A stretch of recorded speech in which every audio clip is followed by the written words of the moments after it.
Good morning, evening, whatever it is for you, everybody, and welcome back to this week's exciting episode of Saturday Morning D&D in Hell, Descent into Avernus here on Variant Rolls. Welcome back. My name's Eugenio, also known as your friendly neighborhood dungeon master, DM Jazzy Hands. I use he, him pronouns, and I am very excited to be back this week. If you were with us last week, you know we left on a bit of a cliffhanger. And I won't tell you how quite yet, but if you happen to notice the D&D Beyond overlay, the cliffhanger just got cliffhangerier based on some pre-game discussions that we had. So I can't wait to tell you all about that. But first, we should go around and introduce our players and our characters. So let's start this week with Mike. Oh boy, yeah, let's start with Mike. Hi. I'm Mike. I will be playing the part of Oh no. Charity. They use they them pronouns. You can find me on the internets, Mike What the Hell on Instagram and Enzo Michael on Twitter. I use he him pronouns. And I am horrified to see what my beautiful, dumb baby is going to get into today. Because, oh, Boise. Oh, Boise. Boise, indeed. Oh, boy. Let's move down to Alex. Hello, I am Alex. You can find me across the interwebs at Alex Catu. I use she, her pronouns, and I will be playing the wonderful Evie, who also uses she, her pronouns. And we last left Evie linked arms with her companions, floating gently back towards the solid soil of Avernus. Enjoy the trip, because things are gonna get weird when you get down there. All right, let's scoot over to Jeremiah. Hi, I'm Jeremiah. I'm actually on all the things as Jeremiah, I guess, and I'm a he, him. So is my character, Scribbler, and I am looking forward to finding out what is going on with our poor Friends in the ground. Yeah. We're floating now. Not so a care in the world. Oh boy, I can't wait. Who's next? Dobbs. Hi, so I'm Dobbs. I use they or she pronouns. You can find me just about anywhere on the internet under Dobbsmosis. And I am playing Imba, who uses she, her pronouns, and it's a little old lady crazy goblin. She's just the best, and she's to make some very difficult decisions. She is. Oh, poor granny. Yeah. Last but not least, Wally. Wait, where are you? You're over here. Yeah. Hi, my name is Wally. Use he, him pronouns. You can find me on the internet as Wally132. I play Captain Julius, who also uses he, him pronouns. And yeah, this is gonna be. I mean, look, he jumped from a flying city and floated down. And yeah, That's great. This is great, you know? This is great. It's good times. It's good times. Good times all around. I love it. Nothing could ever be wrong. Nothing could ever be wrong. We will do a less vague book recap of last week here in just a moment. But before we do, some housekeeping things. First of all, thank you so much for hanging out here with us on Variant Rolls on Saturday morning. If you haven't already, if you're new to us or just haven't done it yet, go ahead and click the heart button at the top of the screen to follow the channel. We have 983 followers. We are 17 followers away from 1,000, which is what we're trying to get to by the end of the year. So if you haven't already, we have tons of stuff going on here on the channel every week, and if you follow us, you can get notified about all that. You can also follow the channel on Twitter at @VariantRolls to get up-to-date information, and that's also where we put out casting calls when we are putting together a new show. So follow us in both of those places. Hey, thanks for the sub, Cheese Whiz. That is above and beyond, and we appreciate you.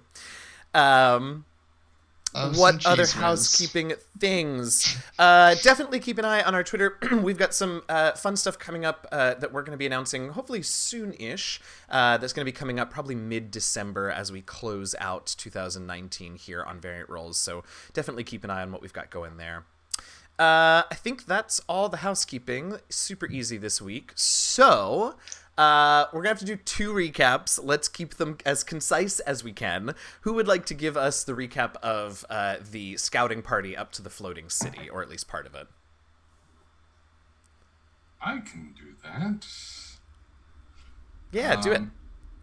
So, yes, we went up to the floating city. Charity actually helpfully cast a fly spell on Evie, and Evie embiggened herself to carry the rest of us.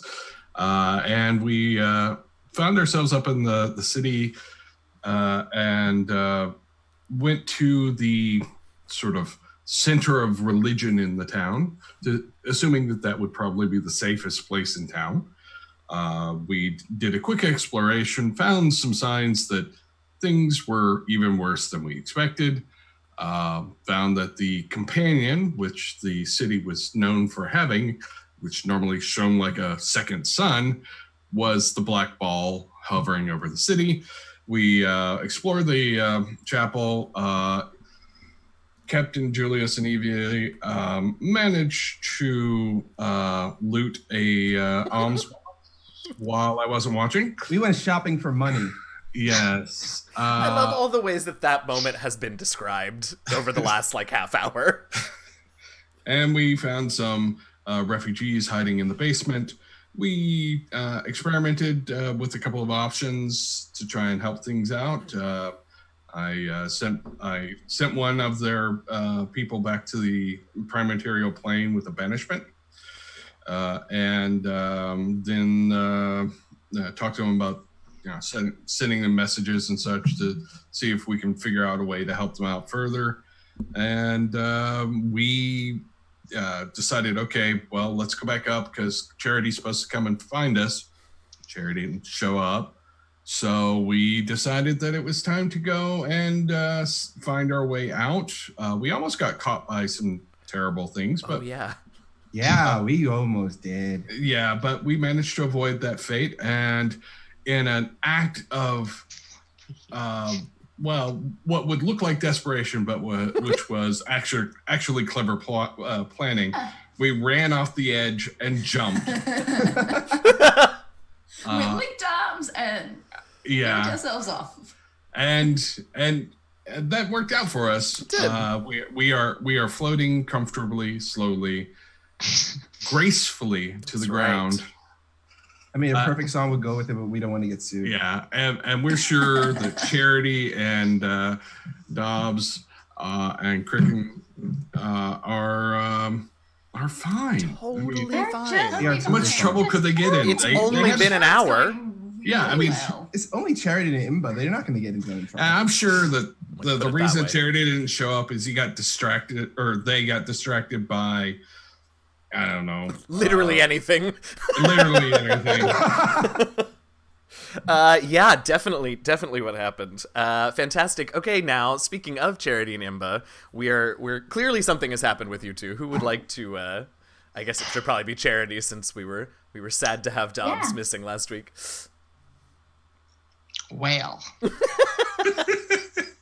everything was going fine, right? You'd had a nice meal. You'd had a nice rest. Everything was going just fine. And then coming up, Charity.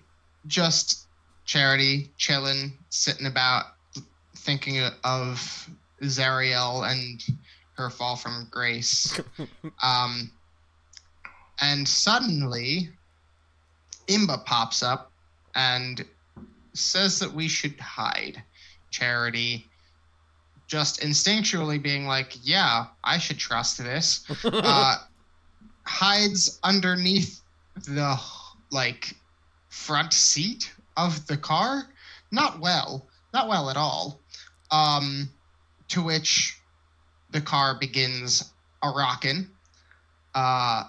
Something went bump in the day? In hell. Something went bump in hell about the car. And so before I could see what it was, decided to cast Friends on the creature. Mm-hmm. Because you can do that without seeing your target. Always got to make new friends. Yeah. Asked it what it was doing here. It wanted the car, wanted more of him. I tried to tell the creature that it can get one of them over where we got one by this shady little bar top that was literally just a femur hanging in the middle of the wastes. Didn't believe us there. So then I might have perhaps sold out Mad Maggie at Fort Knucklebone. To which it then climbed around the vehicle, to which weighed it down significantly, which shocked me. Right. Big spooky on that. Still invisible, by the way, the entire time. I kept trying to get Imba to start the vehicle. Imba did not pick up the hint that I was trying to pass them a soul coin to start the vehicle. Imba got down the bike that we had chained to the back of the car, got onto said bike. Friends wore off. Charity shouts, "Imba, run."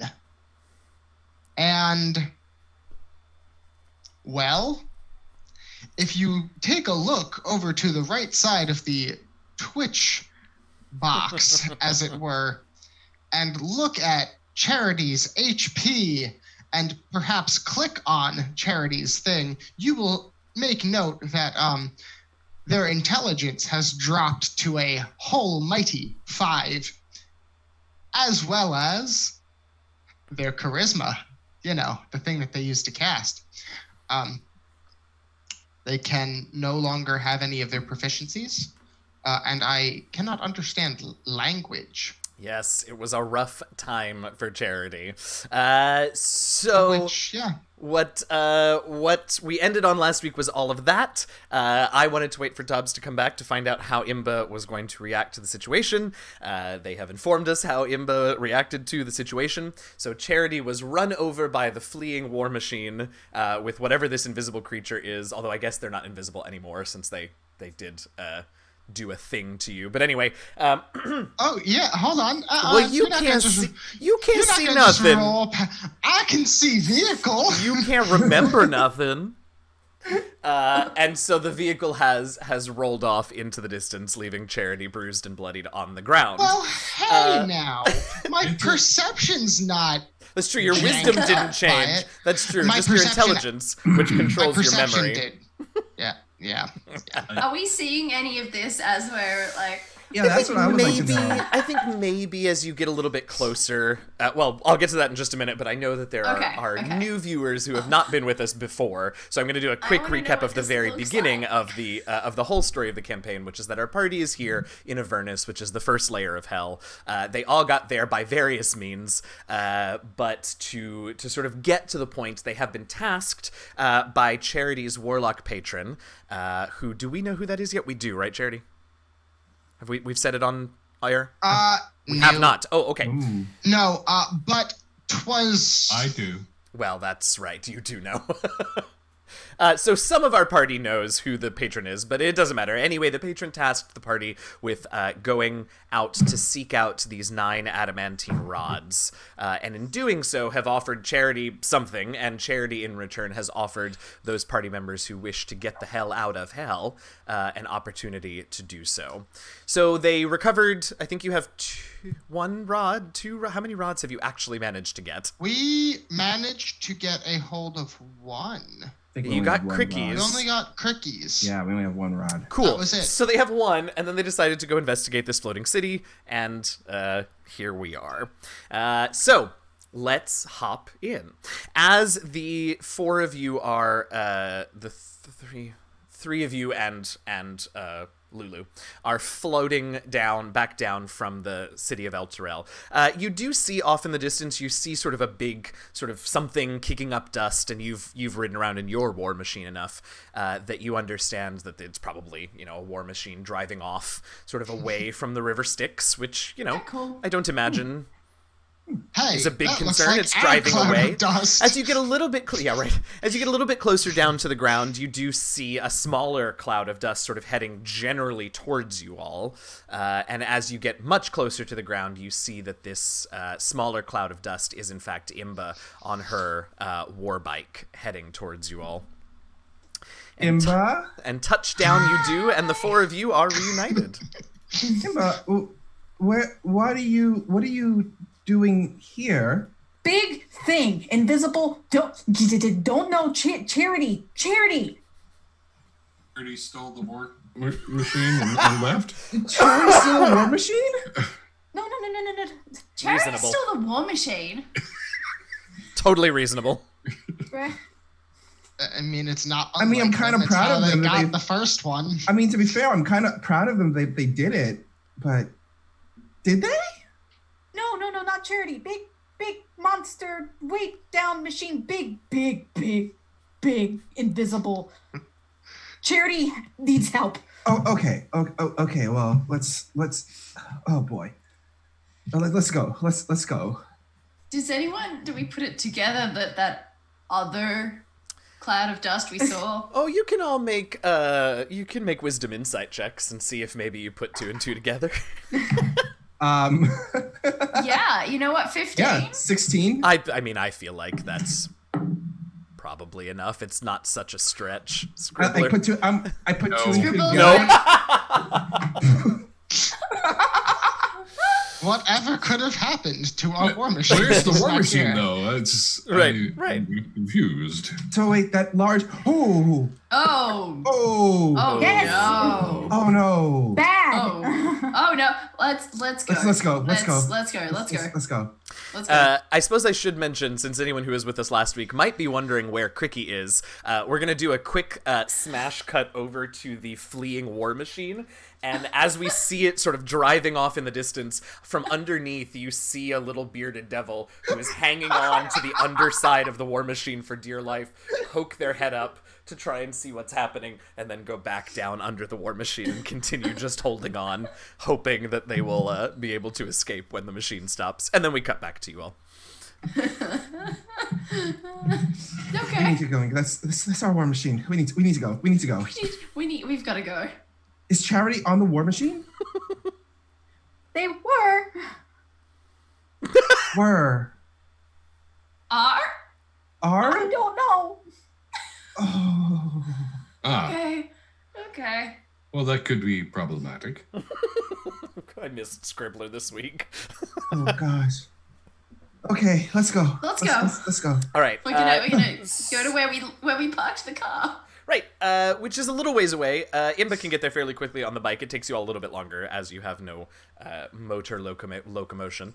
But you get there, and there is Charity, blood pooling on the sands of Avernus around them.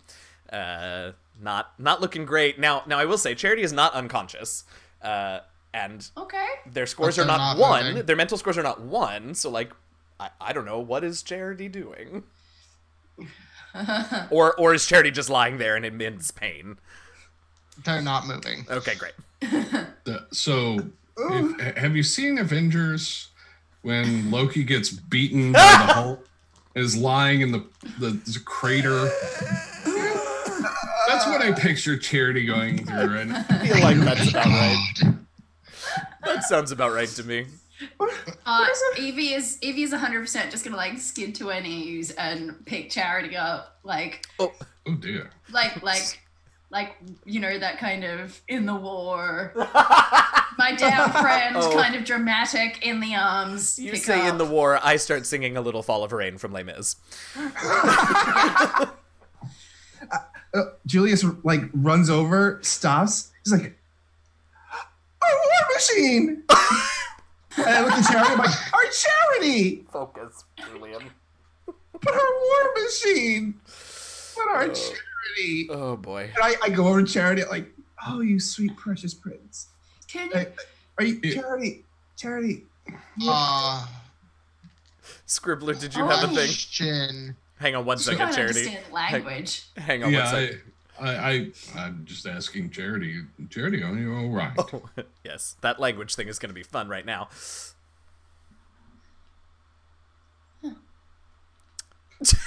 Oh, that's what Charity's doing. Got it. While yes, Eugenio, Tell me. my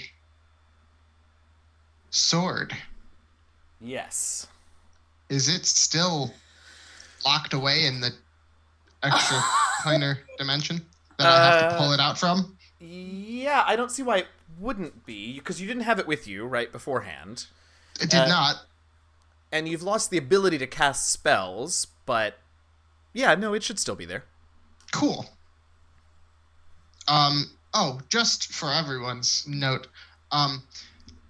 my charisma is what I use For to fight everything. with. Yeah. Yeah, especially as a hex blade. My charisma is what I use to attack with my pact weapon. So now that that's at 5, things are going hooey.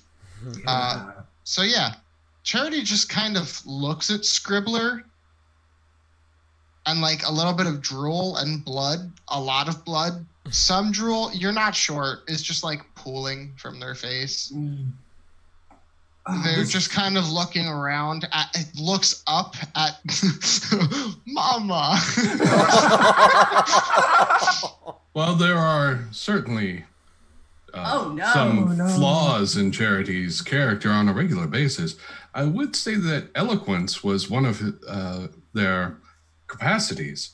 Charity, are you okay? Speak to me. Remember that night? Remember that night in Waterdeep? Do you remember that night? You don't. I think I don't want to know about that night. Same. Oh no! I think I've seen something. Some fellows that I've served with back in Ravnica did this. See if this helps. And I slap Charity. What's your strength score? No, there's no bonus. None. So you do 1 point of damage? With an unarmed strike. I'm not like doing a. No, yeah. Just, as much as I love that. Just joshing. Just. Oh no! I think just have to actually say- with that, Charity would just unconscious, just go. Oh. Well, that was unexpected. Like you'd see arms flail up to go and protect himself. And Just out of curiosity, on a scale of 1 to 10, how satisfying was that for Scribbler? Not very. no. Okay. I mean, connected some wires back in place, I'll say. huh. Well, that This was is unexpected. Not good. Imba, what are you up to in all of this, since you managed to drive up on the bike? I did want to ask, Yeah. since Charity's last words were Imba run, and I saw them go slack-jawed. Uh-huh. Can I make some sort of check to kind of know what happened? Yeah, absolutely. Make me an intelligence arcana check. Okay. And you know what? God. You can also make me... Well, let's do this one first. Okay, so this one will be a 15. Okay, and then why don't you also sort of retroactively for me, make me a... words are hard in the morning. Wisdom perception check. Okay. Just sing it out. It's my go-to solution. Yeah. I'm also gonna do based on the results of this check. I might 18. 18. Okay, cool. This is fun. So I'm gonna show you what you saw, since I know this is what you all have been wanting. Yes. Something at the mouth for? So hang on, it's gonna take me a minute to put it on the Yes. overlay. But in the meantime, while I'm working on this, I will say As far as what you can tell about Charity, clearly something magical happened to them. You think that it's probably reversible, but something has affected their mind, their memory, so it's going to take more than just normal rest or magical wound healing, if you know what I mean. Can someone heal Charity? Yeah, I mean, Charity looks kind of not dead, but But At close. this point, I'm fully unconscious in Evie's arms. All right, the second thing you all should know, Imba, is that this is what you saw. Oh my god. And why don't you make me one more? whoa! Why don't you make me Oh. one more intelligence or intelligence arcana or intelligence nature? I'll take either one. It's a I like- planar I being, s- so. I'll take Arcana because I'm better with that. Okay. And, woo, What's the that's matter, good. Charity? Why are you pouting? I like frogs, and I don't like this. How'd you do, Ooh, Imba? 24. Okay, so you know some things as it sped away, so you're probably going to know more about exactly what happened in that case. So you know that this is a Hydroloth. It is a type of Yugoloth, which is a neutral fiend. So you know that devils are the lawful evil fiends that live in hell, and demons are the chaotic evil fiends that live in the abyss. Yugoloths are the neutral evil fiends that sort of serve both sides as mercenaries. This one in particular, it's not super surprising that it came upon you this close to the River Styx, since they are mostly aquatic, though they don't necessarily have to stay in water all the time. And they're often sort of used as mercenaries that go out to find lost things and to acquire information because they have the ability to steal a person's memories. And it takes a fair bit. It is possible that the person can recover on their own, but it's quite difficult. It generally requires some form of magic to restore the person. Okay. Yes, Scribbler. God. So, first, very well. Do a cast of Bless. Targeting Charity, and I'll take some of that, and so will Imba. Great. So we all get a D4 to our rolls, D20 rolls. Does that and- include unconscious creatures? Because for all intents and purposes, I would think that Charity is just not. It does. As long as you're not dead, Scribbler can target any creature that they Yeah. want. Wunderbar. So it helps with maybe a save, for instance. I will do a medicine check just to see the extent of damage and Sure. sort of stabilize Charity. Yeah, absolutely. Go ahead and make a wisdom medicine check for that.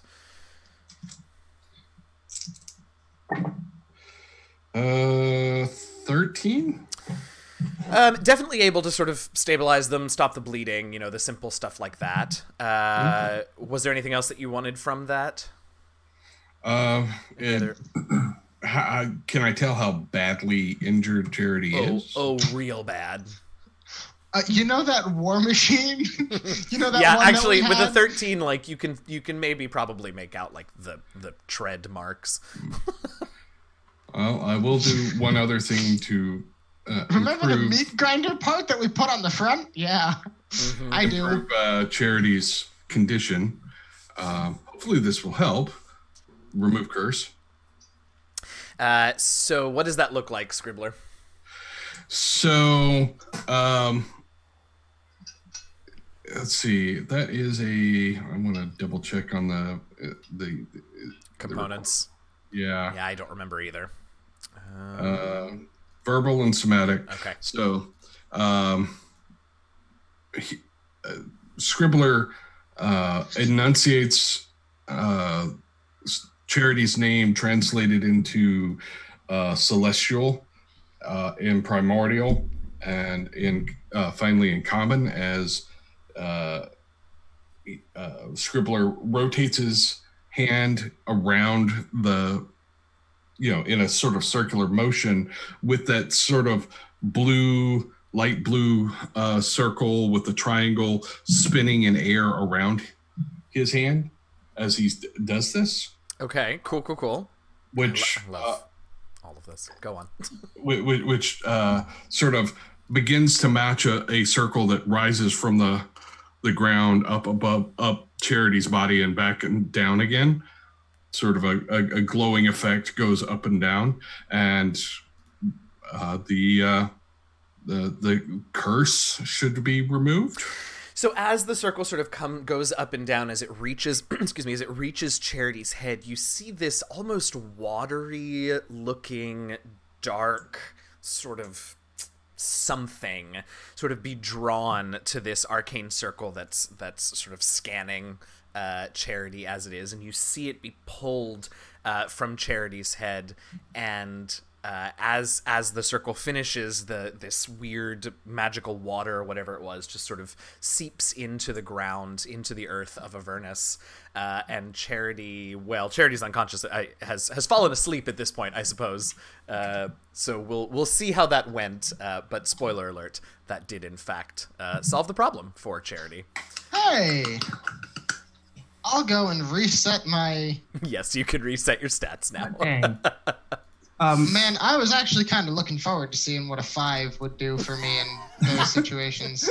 I mean, you're in hell. Things are not kind here, so I don't know how well that would have gone for very long, but Great. it would have been a fun role-playing exercise for a little while. During this, Julius is like, is there a visible tread marks of which direction the war machine went? Yeah, I mean, I think you can probably the one's see not it. on Charity's back. Right. I think you may be able to find some tracks, and also you saw as you were coming down what direction that. Julius is like a little bit separate from everyone, just kind of like looking off in the direction of where it went, trying to see if it like stopped or is it still going. Make a wisdom perception check. Okay. Squinting into the distance. Perception? Yes, please. 22. 22. Yeah, you can just make out in the distant distance the little cloud of smoke or cloud of dust rather, that you think is probably the war machine continuing on that way. Ooh, we need to get that back. I'm gonna be honest. Oh yeah. I don't think we can survive out here if we don't get that thing back. If we don't have a vehicle, no. Maybe he's gonna kind of place Charity back on their feet and dust them off a little. Still unconscious and asleep. So Really? Yeah, Can you not heal? Please. No, stabilized.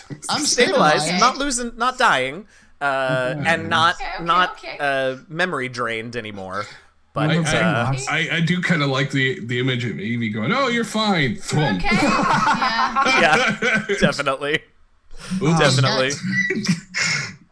I was hopeful. Like I pick up a rock and I throw it in the direction Hold on, let me see. of the fleeing war machine in frustration. Oh, okay. All We right. need to rest and let Charity Yes. heal. Yes, yeah. Okay. I can create a safe space for us to rest. Let's take an actual rest to let Charity fully heal. Okay, fair. Feels I like mean, a reasonable idea. Our war machine is very recognizable. It's bright blue, covered in It's schmutz. bright blue. We can get around without it, but having a vehicle would be advantageous for transportation. Survival?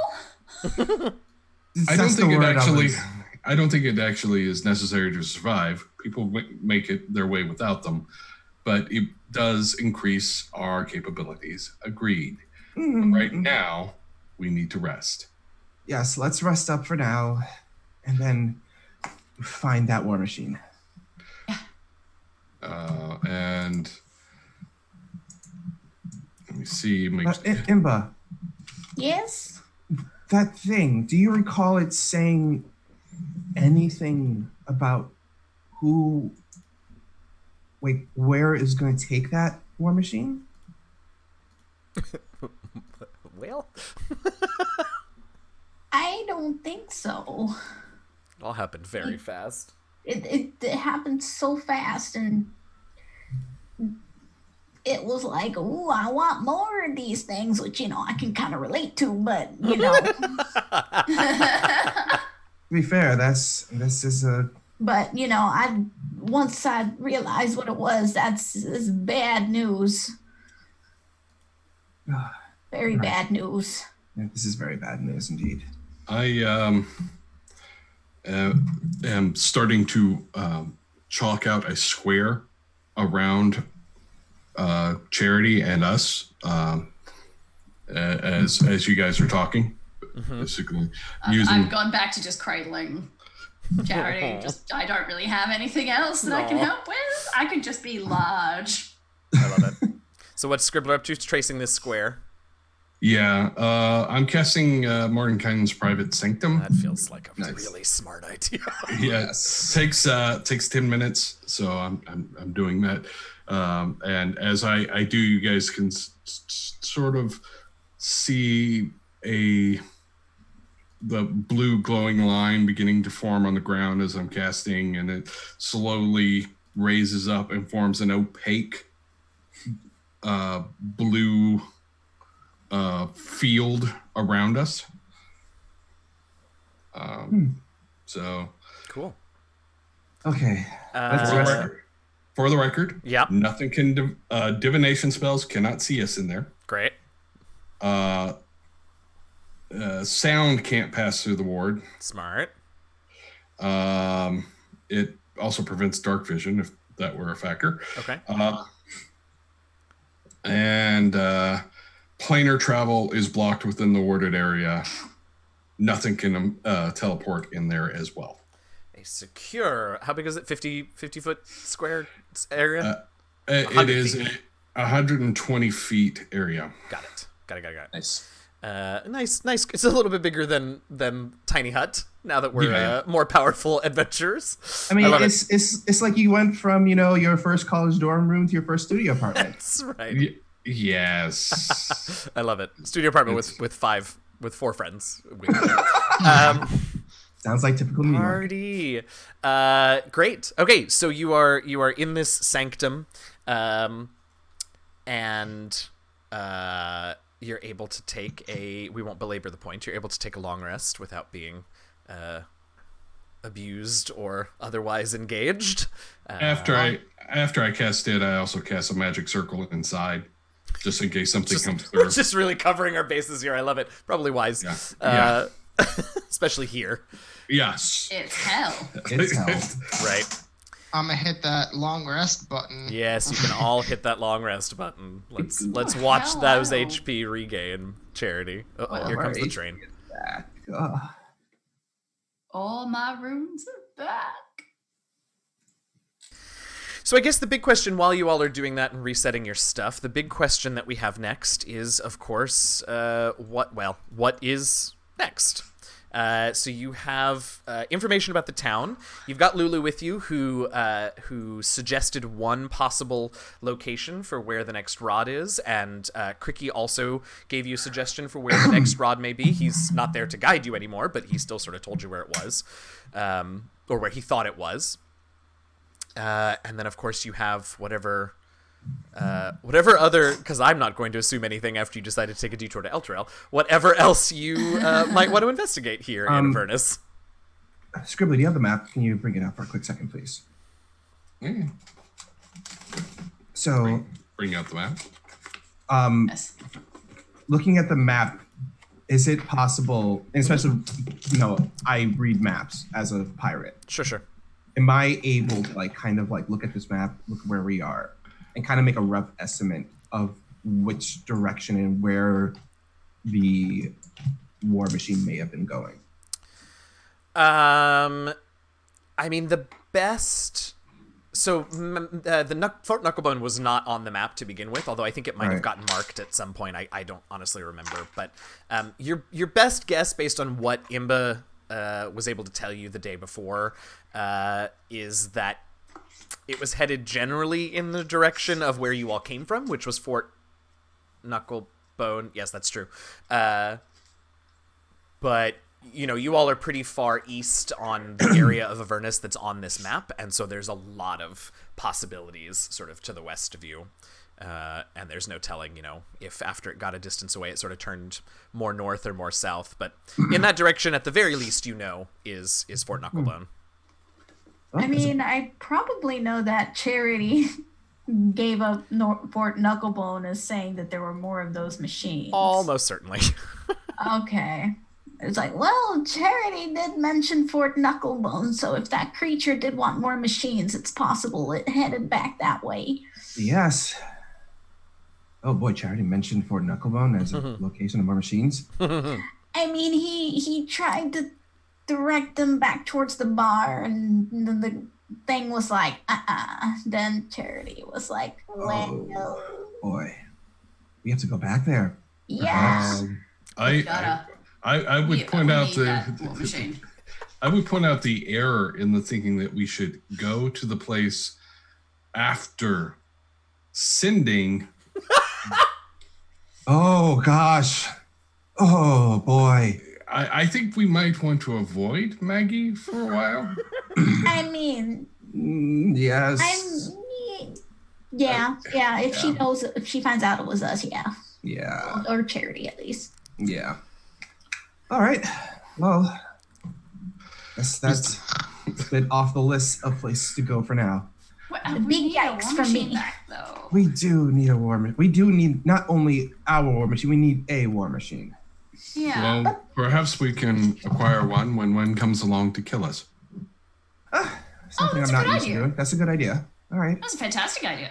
Until then, all right. I have often said that a positive outlook on life is advantageous to your overall situation, no matter where you are. Well, I am positive that we will probably die if we don't get a war machine. So. Oh, jeez. Real I am optimist, less- that one. I am less certain that it is required, but I understand your concerns. No. Appreciate the pirate captain being like, I need some kind of vehicle, can't cope. Uh-huh. I will not be taking this trek on foot. I Yeah. don't like my feet. I don't like my feet. Amazing. I should probably bring you to Ravnica sometime. We have- Do they cut people's feet? Do they cut people's feet off? no, but they do have sky ships. Oh, I would like to go there one day then. Yeah, I bet thought you you would. might. I think you would like it. Well, we do have the other locations one of the locations that Lulu mentioned. We also have the location that our tiny friend Scribner mentioned. Not Scribner, Cricky Crikey? mentioned. Creepy. Cricky. Yes. Which one's closer to us? speaking Yes. of- You and Neo. Where you all have made... So the first thing that you needed to do was to get across the river, which you managed. And now the two of them... Let me see. Let me take a quick look at the map. So one of them is that tower that's sort of in the middle of the map. And the other one was... Where is it on the map? Why can't I find it? Because I don't remember what it's called. The bone brambles, right. So the tower is a little closer, although, well, I guess since you're walking and not driving, the tower is a little bit closer. Not a ton, probably less than a day's difference, but it is a little closer. Okay. Well, we can head to the tower. It looks like closer than everything else. And who knows? We may encounter something else that could help us out in our situation along the way there. That is certainly a possibility. All right. Is Charity awake yet? Hey, I'm gonna Charity? just give Charity a shove, like a gentle shove, like a are you okay shove, Imba's on the Hey. other side, just like patting their a loving face. shove. So like they just kind of stir awake at this point, and Mm-hmm. they just like that blurry like open their eyes and they look up at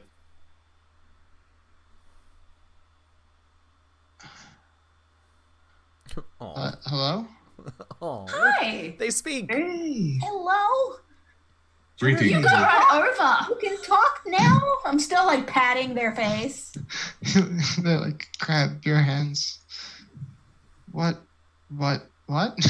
You got run over. Charity got run over by you lot. Fired. You're fired. It's even on brand for the season. It is, right? I had to. So, what? What? Got tire marks on you. Look. You had an unfortunate encounter with a fiend of unknown origin. A Yugoloth. A Yugoloth, indeed. And you have survived the encounter, though a little worse for wear. We have also lost our transportation. They stole it and ran you They over stole with the it. bluebird. They So- stole it. Question, Mr. DM. Yeah. So you said it steals memories.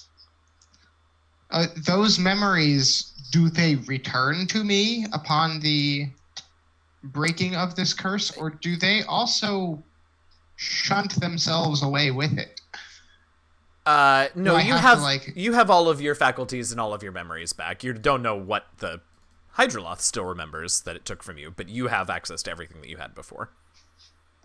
Okay. Yeah. Cool. Uh, Go ahead. Oh, okay. Huh. Thank you. What happened? Like, Well, where is do you want the long story or the short story? my head hurts? Mhm. So, probably the short version of this. Well, let's see. May I recommend an analgesic? Yes. I don't have any. I would just recommend them.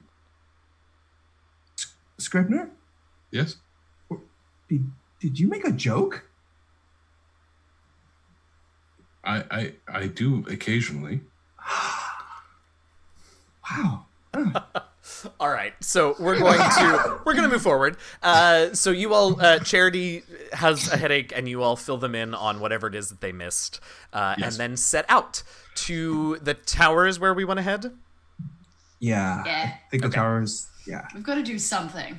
Right. And going to, like, immediately chasing down a war machine is probably going to end real bad for us. It will. Sure.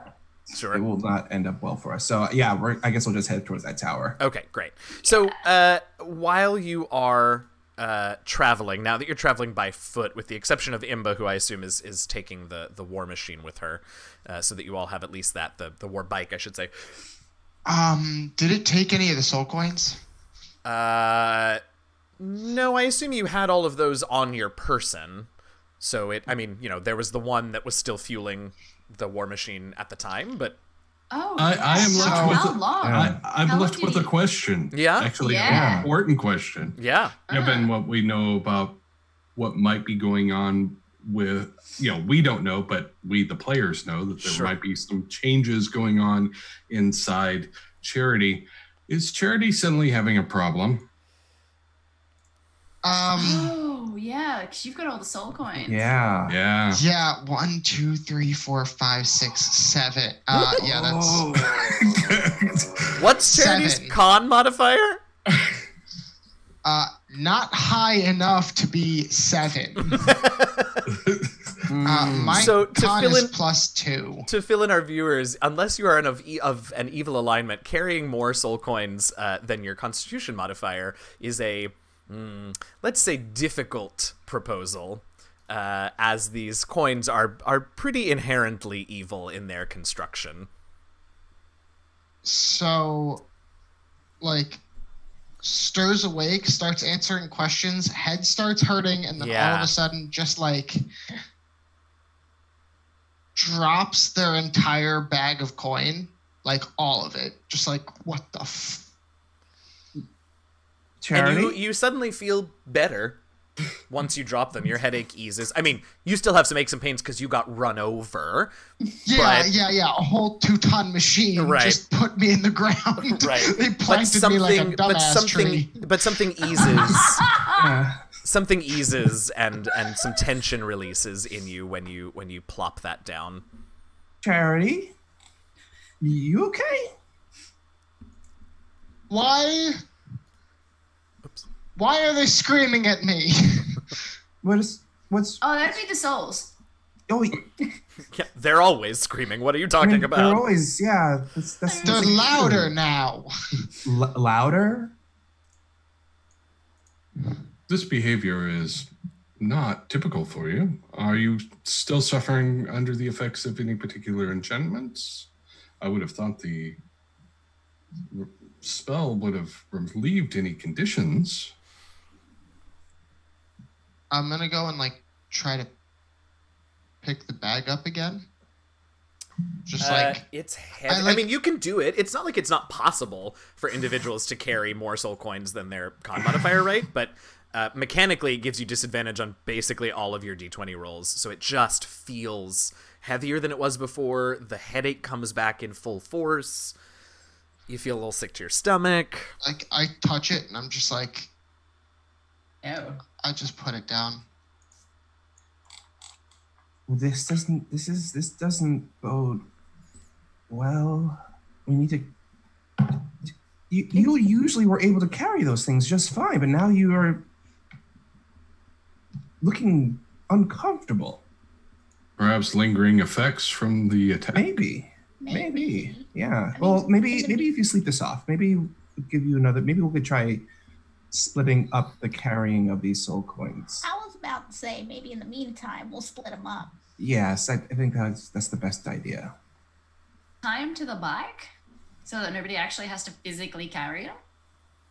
That's also an idea. Possibility. Proximity Yeah. to Imba isn't going to be awesome, but you could probably carry more that way. Yeah. Just like duct tape them to the bike. Yeah. Yeah. Ah, That works, right? We can do that. I certainly would not express any dissatisfaction with carrying less soul coins, but certainly we should at least maintain a certain level of capability, even if it is Speaking of soul ethically coins, perilous. how much longer the one that was in our war machine, how much longer did that have to drive? Because Imba, do you recall? I don't. I recall for the big machine, but I don't recall for the bike. no, I mean for the big machine. Oh, for the big machine. Oh, because less than a Oh, day. mate, might And not we had get like all the 10 way to... yeah, we had like 10 hours left on that thing. Probably didn't And make it. Old mate may have just ran out of gas halfway to Mad Maggie's. How far was Mad Maggie's? How far to Mad Maggie's? I think you all made it in less than a day, as I recall. It was a little bit less than a day, yeah. Oh, then it probably stops and they probably push the rest of the way. So Probably pretty let's close. figure out what we're gonna do about these soul coins, and then this can all be discussed as you're on your way to the tower. But we should get to at least one why main don't plot we- point this week. Why don't we take the soul coins, like mentioned, and attach it to the bike so that no one is really carrying it? I'll Yeah. acquiesce to saying it will only help to get that bike stolen, to have, cans of gas strung from it. Very true. But at the same time, I don't know that I want to be holding on to these any longer. So it's you can kind of happily carry as many like below your con mod. Or equal to your con mod, yeah. I mean, I don't know about happily, but they don't affect you mechanically in any way. Mine is a big I'll fat goose take- egg. I'll take 2. Or Okay. And then we That have should 7. cover what you've got. Oh, that you have 7? Great. Yeah, we have so- 7. 7. Do we want to maybe That's it then. refuel the bike then? Let me check it. It'll take me 10 minutes. I have one that you've already checked. I was gonna say, I think you have at least one yeah, that you've there we checked, go. right? Yeah. We have 3 that you've already checked. So why don't we hand at over. least refuel the I've bike? marked then? them. I've marked them with a little like. I Sharpie? kind of like scratched it. Yeah. I would like scratch into it with like a dagger Great. or Yeah. my horn. I just like kind of. he's like, It's fine.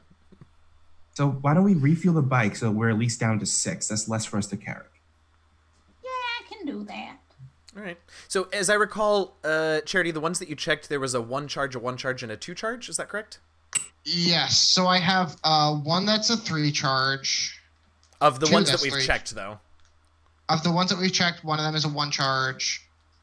2 of them are 1 charge. Yeah. And I think 3 the other one 1 was charge. We have 3 that are 1 charge, 1 that is 2 charge. Yeah. Okay. So each charge is worth 24 And then hours 3 of that are gas 3 for the charge. bike. So One of them was evil, right? I think All all of 3 them. of those were. Yeah, all of the 3 that we had checked were evil. Yeah. Get this sucker out of here. And I just like grab one of the 1 charge, like I love it. The bike. One of the 1 charge you said? Yeah. Okay, great. So you dump it in there, and the furnace slot sort of lets out this gout of red and black flame, and you hear sort of an unearthly shriek come from the furnace of the bike, and it sort of revs a little louder, and you've added 24 hours of driving to your bike. And like after the Evie. screaming, I'm just like, shut up! You shouldn't have been a naughty boy. Oh boy. Yeah. Mechanically, would you like to hold on to the 3 charges and one of the 2 charges? Yeah, give me 4. Not happy about it, but give me 4. Yeah, you can handle it. Yeah, All right. Cool. take So it. yeah, I'll take it. 3 of them have 3 charge, I'm just and gonna then pop that one of them has in 2. Great. My notes. All right. 3 of them have 1. 1 has 2. Okay. Perfect. And Perfect. off you all set. Yep. And it is tough. You know, you'd had the war machine for a little while, so it was nice to sort of not have to walk the wastes of Avernus. But now that you are again, you remember just how shitty it is to have to walk around on this plane. Like 30 minutes in, Julius goes, Evie, carry me. Oh. No. Did we leave the chicken? I think you all On- ate the. Oh, you mean Wait. earwax? Jerky. Oh, okay. So as Charity thinks about earwax, we smash cut back to Cricky, who is just sort of standing in the middle of the Avernian wastes, stroking earwax and reassuring earwax that it's all going to be okay. Oh, Oh, I hope It's we run probably into not. It's probably not. While I thought about that, I was thinking about our edible chicken. Oh, you all ate the shit out of that. There ain't nothing left. yeah, we destroyed it. We destroyed All that right. chicken. So you head to this tower. The going is rough. Some of those swarms of those infernal hell wasps sort of pass by, and they're droning, and the horrible noises that they make are just overwhelming for, you know, a solid 15 minutes as they sort of circle around and pass by. They don't attack you, but it's just awful. It's hot. Everything sort of you can when you get close-ish to a battleground between demons and devils for the blood war, the smell of demon ichor and devil blood is just strong and overpowering. It's a really just generally unpleasant trip. So you all will manage to make it eventually over time to this tower, but on the way I do need all of you to make Constitution saving throws, please. Oh boy. As okay. march travel in this plane is rather unpleasant. Con saves? you said? Constitution saves, yes. Oh dear. 17. No. 17's alright. Imba? 10. 10 is actually alright for now. For now. Charity? 16. That's fine. Evie? 23. And Scribbler? 4. Okay, Scribbler's having a rough go of it and has a level of exhaustion when you arrive at the tower. Of course I do. Of course you do. It's only half speed. You're fine. No, this one is just disadvantage on ability checks, I believe. First level. Yeah. Second level is Oh, half yeah. speed. I am definitely not someone you want to have disadvantage on my ability checks. Well, one hopes with some of your checks it won't actually matter much. Sure. So you just have to take the right checks. All right. So let me get back to where I was. Excellent. All right. So eventually, as you get a little bit closer, you can see you're sort of approaching one of the sort of big fire-ridden lakes of Avernus, and you can see this iron tower sort of coming up in the distance. And as you get within a few hundred feet, Scribbler, your pack begins to speak again, and the map, as you approach it, you can hear from your pack saying, "A tower tumbles between planes on the whims of a mad mage. Where it goes next, nobody knows." Scribbler, you say something? No, the map was talking again. Well, Standard. Does your pack speak as well? Not as of yet, Right. but I will not discount the possibility at this point. Definitely. Uh, So as you continue to approach, you can see this iron tower is clearly rising from an island in the middle of this lake, which you now see the fire that you saw before were just sort of bursts of flame that come when one of the blood bubbles, the boiling blood bubbles, bursts. This lake is not of water or of flame, but rather of blood. You see no windows penetrating the tower's walls anywhere all the way up, and the only visible door opens way up on a high balcony, and you can see red lightning crackling constantly between the two horns at the very apex of this enormous tower. Intriguing. Question. Yeah. You know I'm going to ask. How high? Very high. It's difficult to tell from this distance, but at least 100 feet or so. Easy peasy. You also see figures sort of milling about on the island at the foot of the tower. They're just sort of, I don't know, milling Chilling. about. They're not really doing anything as far as you can tell. Can't quite make out their exact shapes from this distance, but as you get closer, it shouldn't be too difficult. Charity's gonna stick right next to Evie. Just like kind of I got at you. her side this whole time. I got you. So you all continue to approach. As you get a little bit closer, I'll take again either Intelligence Arcana or Intelligence Nature checks to identify these creatures milling about. Imba, you can have advantage for reasons. Okay. Some of the effects of my Uh-oh. We got 6. Did Charity crit fail? close. Got it. I rolled a 2. Okay. So let me just find. You said nature or arcana? Yeah, I'll take either one. I got a 24. Oh, sorry, I told you. 25 What did I say? with disadvantage. Exactly. what? Yes. That's A 3. disadvantageous. Yeah. Excellent. A 3 for Charity. Imba, what'd you get? A 16. Okay. And Jeremiah. I do that every time. Julia's. Oh, a 16. Okay, so Imba and Julius, you two recognize some more Yugoloths of some description. Those neutral evil fiends, mercenary fiends at the base of this tower. Scribbler, you immediately recognize them as there are basically two main types down here. There are Mesoloths, which you recognize because they're these creepy-looking little bug-like creatures. They're not little, they're your size, but bug-like creatures.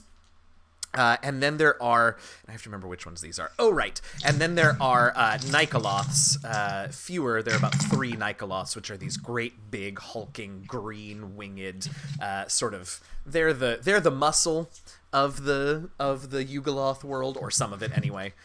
Shock troops, as it were, of that world. But again, they don't seem to be doing much. They're just sort of milling about the base of the tower.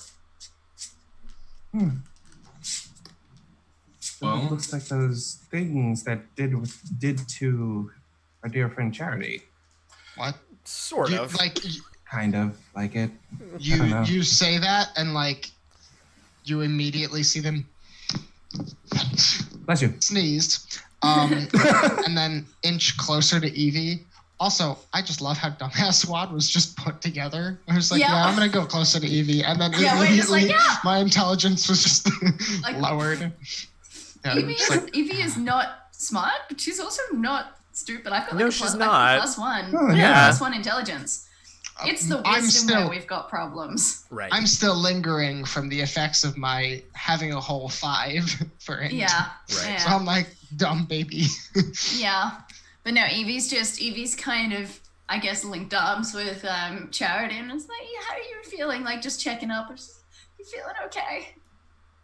We gotta get you some new threads though, because you can still see the tire tracks on your tunic. Yeah, and as you're saying that, like, they're prestidigitating all of the, like, ick Yeah. off of their things. It doesn't take out the tire marks across their face. And, like, they're just like, yeah, no, Yeah. this is weird. How are we? Well, the place the tower? Does it look like there was like any entrances? Because I know you said there were no windows, but there was any entrances that looked like? There's one door way up high on a balcony. Okay. Oh. Aha. That elevation may be an issue with our entrance into that facility. Some of our entrances into the. I mean, I'm hesitant to go and interact with most things right now. Especially So- the I'll do exact it. same kind of things that Well, they're visible, so I don't know how Right. I mean, I suppose similar they are. I could talk to them. Lulu volunteers. There's always my idea, which Oh, what's your idea, sweet Lulu? well, I remembered there being a rod somewhere else, but I don't know if I can't be sure, but I think I remembered one here. I'm just saying it's further away, but if we don't want to deal with these creatures, because I know Charity here, and Charity, Lulu has been sort of less put off by Charity today, sort of being willing to fly and hover closer to Charity than usual. But I know Charity sort of went through something with creatures of this type yesterday, so if we just wanted to avoid the situation altogether, because avoidance is always a good way to deal with our problems. I agree it's with my Lulu. favorite. It's my favorite thing to do too, Lulu. Well, Evie, it is unwise to say untrue things. You do not avoid your problems. You hit them with a sword. Or my fist. Also possible.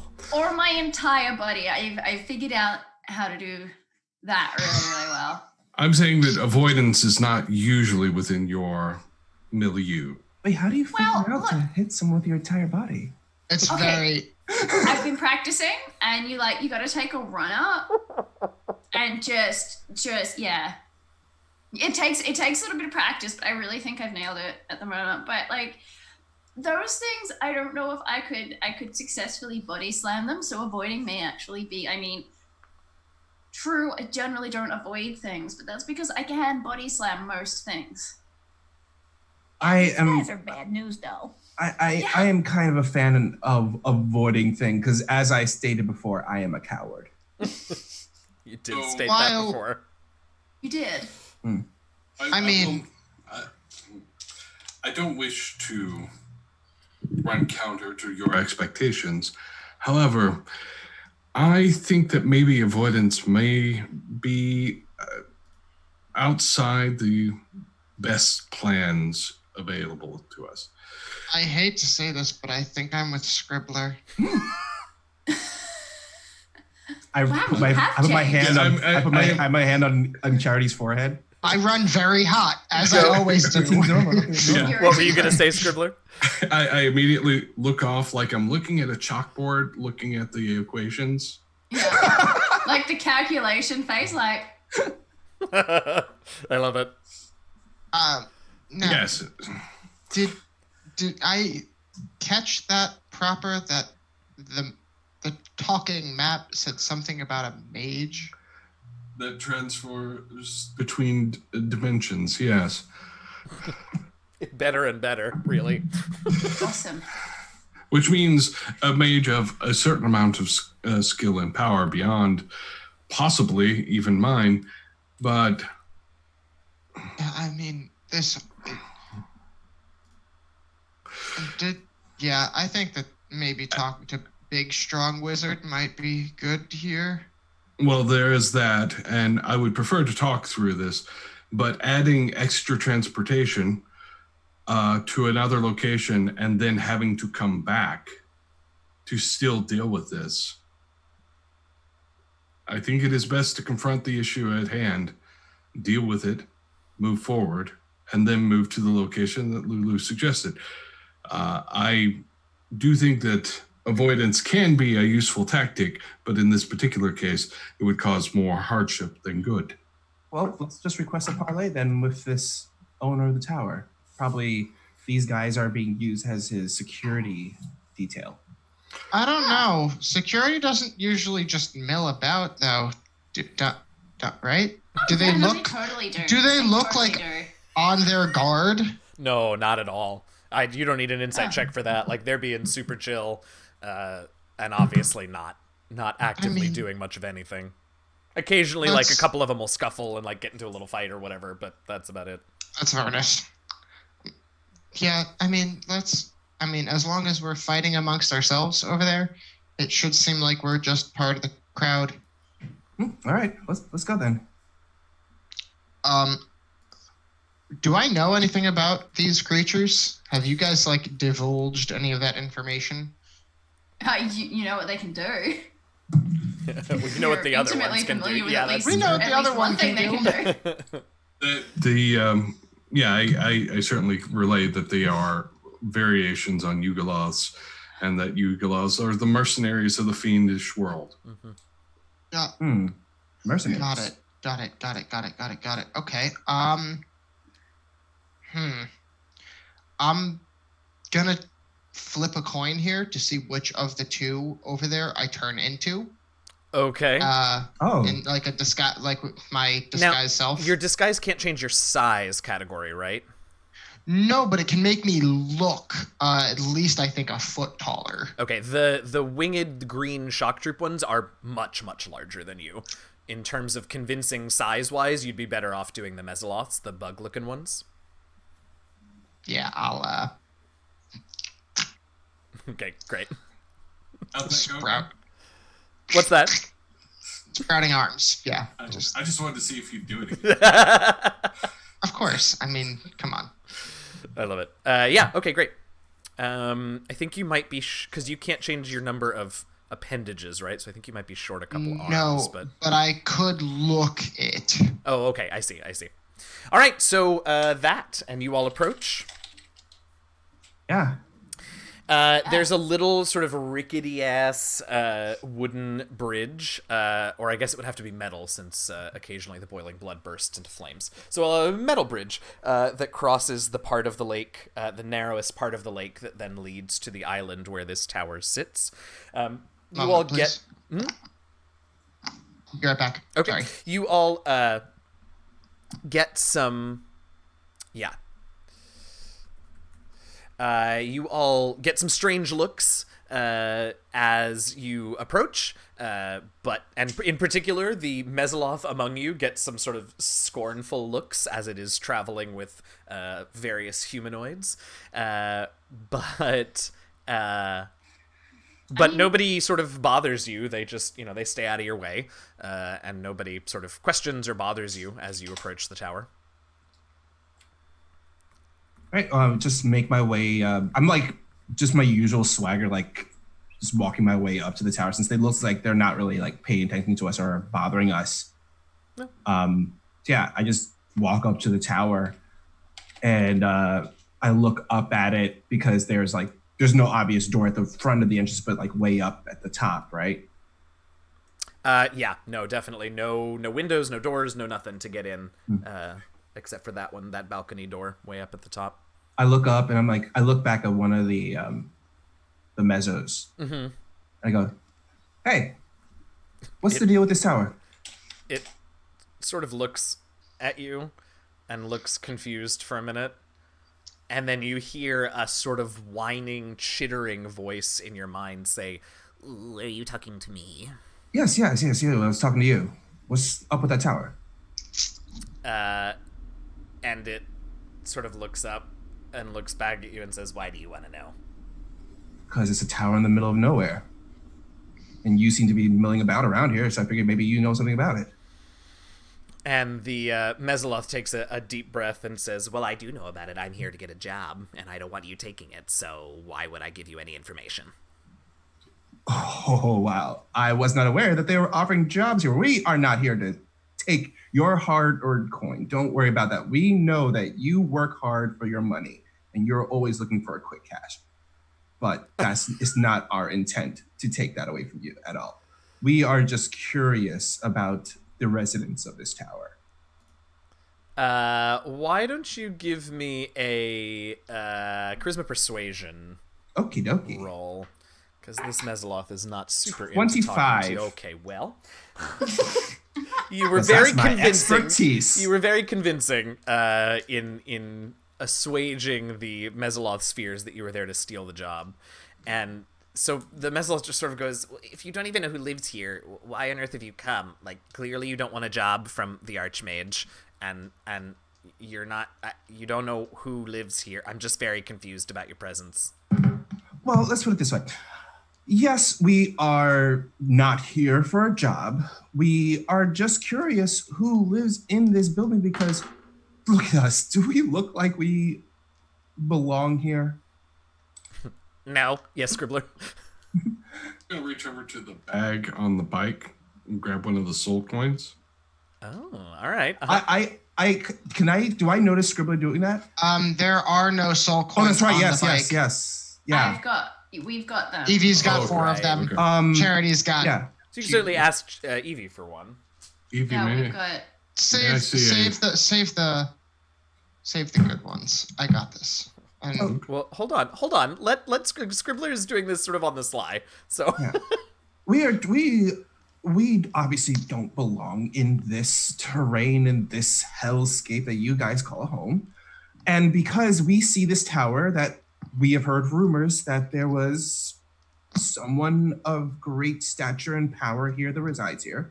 We were hoping that we could seek an audience with him, not to take away your hard-earned money. Believe me, we are not here to do that. We are just hoping that we can just look in here to provide us some help and aid as we travel through this wasteland. all right, Scribbler, what you did you get the coin from Evie? I wasn't sure. I wasn't stealing it. No, right. So yeah, Evie, yes. did you Yeah. Oh. are you willing to pass over a coin to Scribbler? Yeah, no reason why not. All right. So you've got it. What's your plan? We can pay you for information. Oh, the Mesoloth's eyes, beady little insectoid eyes, just light up. Oh, and we know you like payment.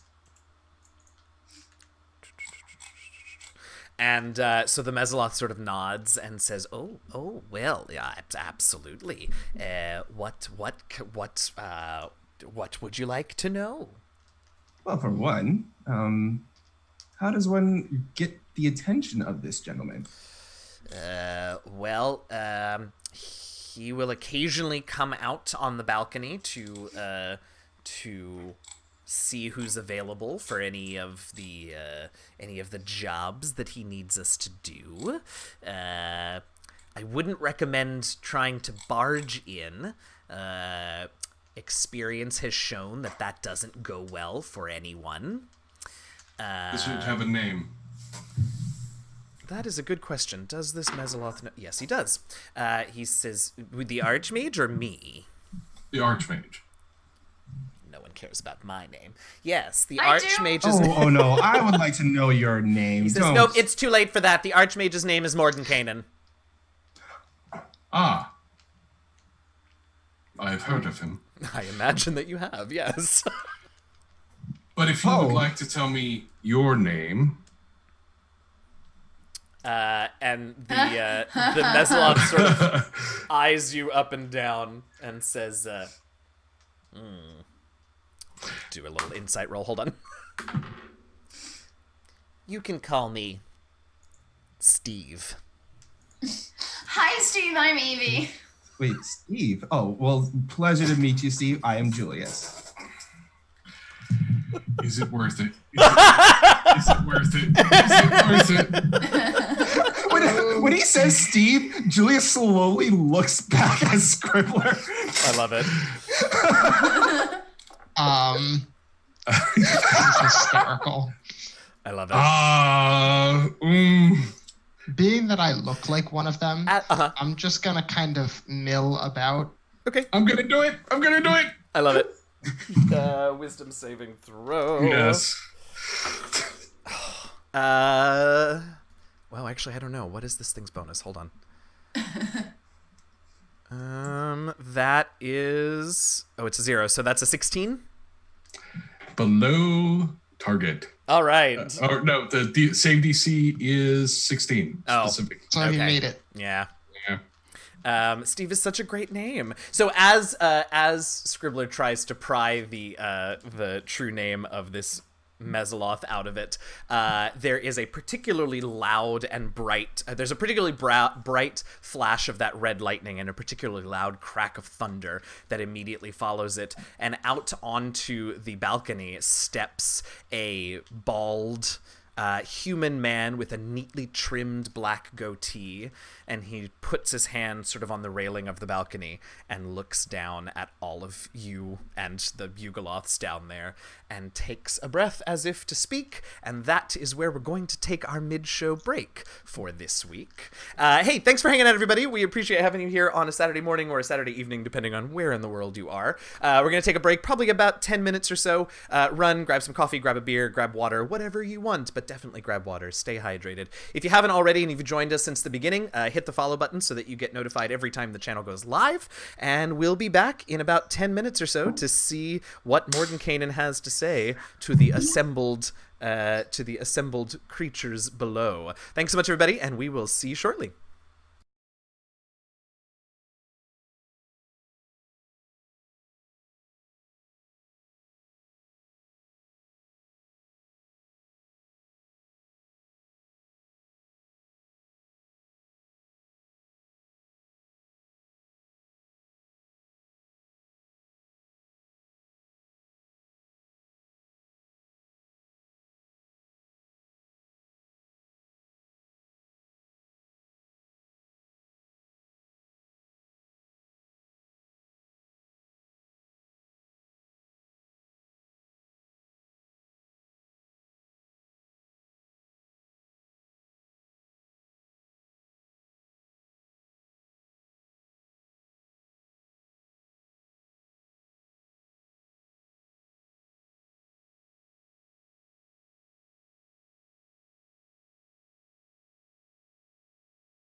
Hey, everybody. Thank you so much for hanging out, and welcome to those of you who have just joined us here on Variant Roles for Saturday morning D&D in Hell, Descent into Avernus. If you have just joined us and you're new to the channel, hit the follow button at the top of the screen so that you always get lots of notifications whenever the channel goes live with our awesome shows. We are back here with our chaos group that I adore. We have arrived at a large tower set in the middle of the Avernian wastes, and it seems that the tower belongs to one Mordenkainen, a name that many of us recognize as an archmage from the world of Greyhawk, who has a sourcebook for 5e named after them, and is the powerful. So they have arrived here in the hopes of finding at least one more of Baal's rods. I don't want to talk about it. And Mordenkainen has just stepped out onto the balcony of his tower to address the collected Yugoloths and our party at the base of it. And so out this bald, older-ish human man with a neatly trimmed goatee stands, and he looks around and sort of seems to take in each and every individual before he speaks. And he spends just a fraction of a second longer on 4 of you, because one of you looks like a Mesoloth, but on the other 4 of you, takes just a moment longer taking the 4 of you humanoids in before then taking a breath and speaking in a totally normal tone of voice that carries perfectly to each of your ears as he says, "It seems the pickings get slimmer with each journey here. But I suppose you 4 will do." And he points, and the 4 of you know that he's pointing at the 4 of you. "Do come in if you would like work." And a sort of aperture almost sort of opens in the base of the tower as he sort of keeps an eye on the 4 of you. And Steve, the Mesoloth that you were speaking with before, is suddenly very angry because you assured him, Julius, that you were not here to take his work. We are not here to take his work. We are not here to take his work. He just called us in. Different work, yes. He doesn't seem to care much, and he's pretty mad, and he's getting some of the other Mesoloths sort of riled up as well. Bye, Steve. We'll put in a really good word for you. As he starts to do so, I'll be like, "Yeah," and then I'll skitter over to them, change my form. Let's see if Steve notices this. Oh, not even a little. All right. Well, there's definitely some rumblings and some unrest going on amongst these Yugoloths, and you hear of that same voice say, "Well, I don't have all day." Yeah. I never actually paused. I just Scribbler's like. I just turn around and I kind of like walk backwards towards the door. I'm like. I'm gonna say very friendly. Wait, he said you 4.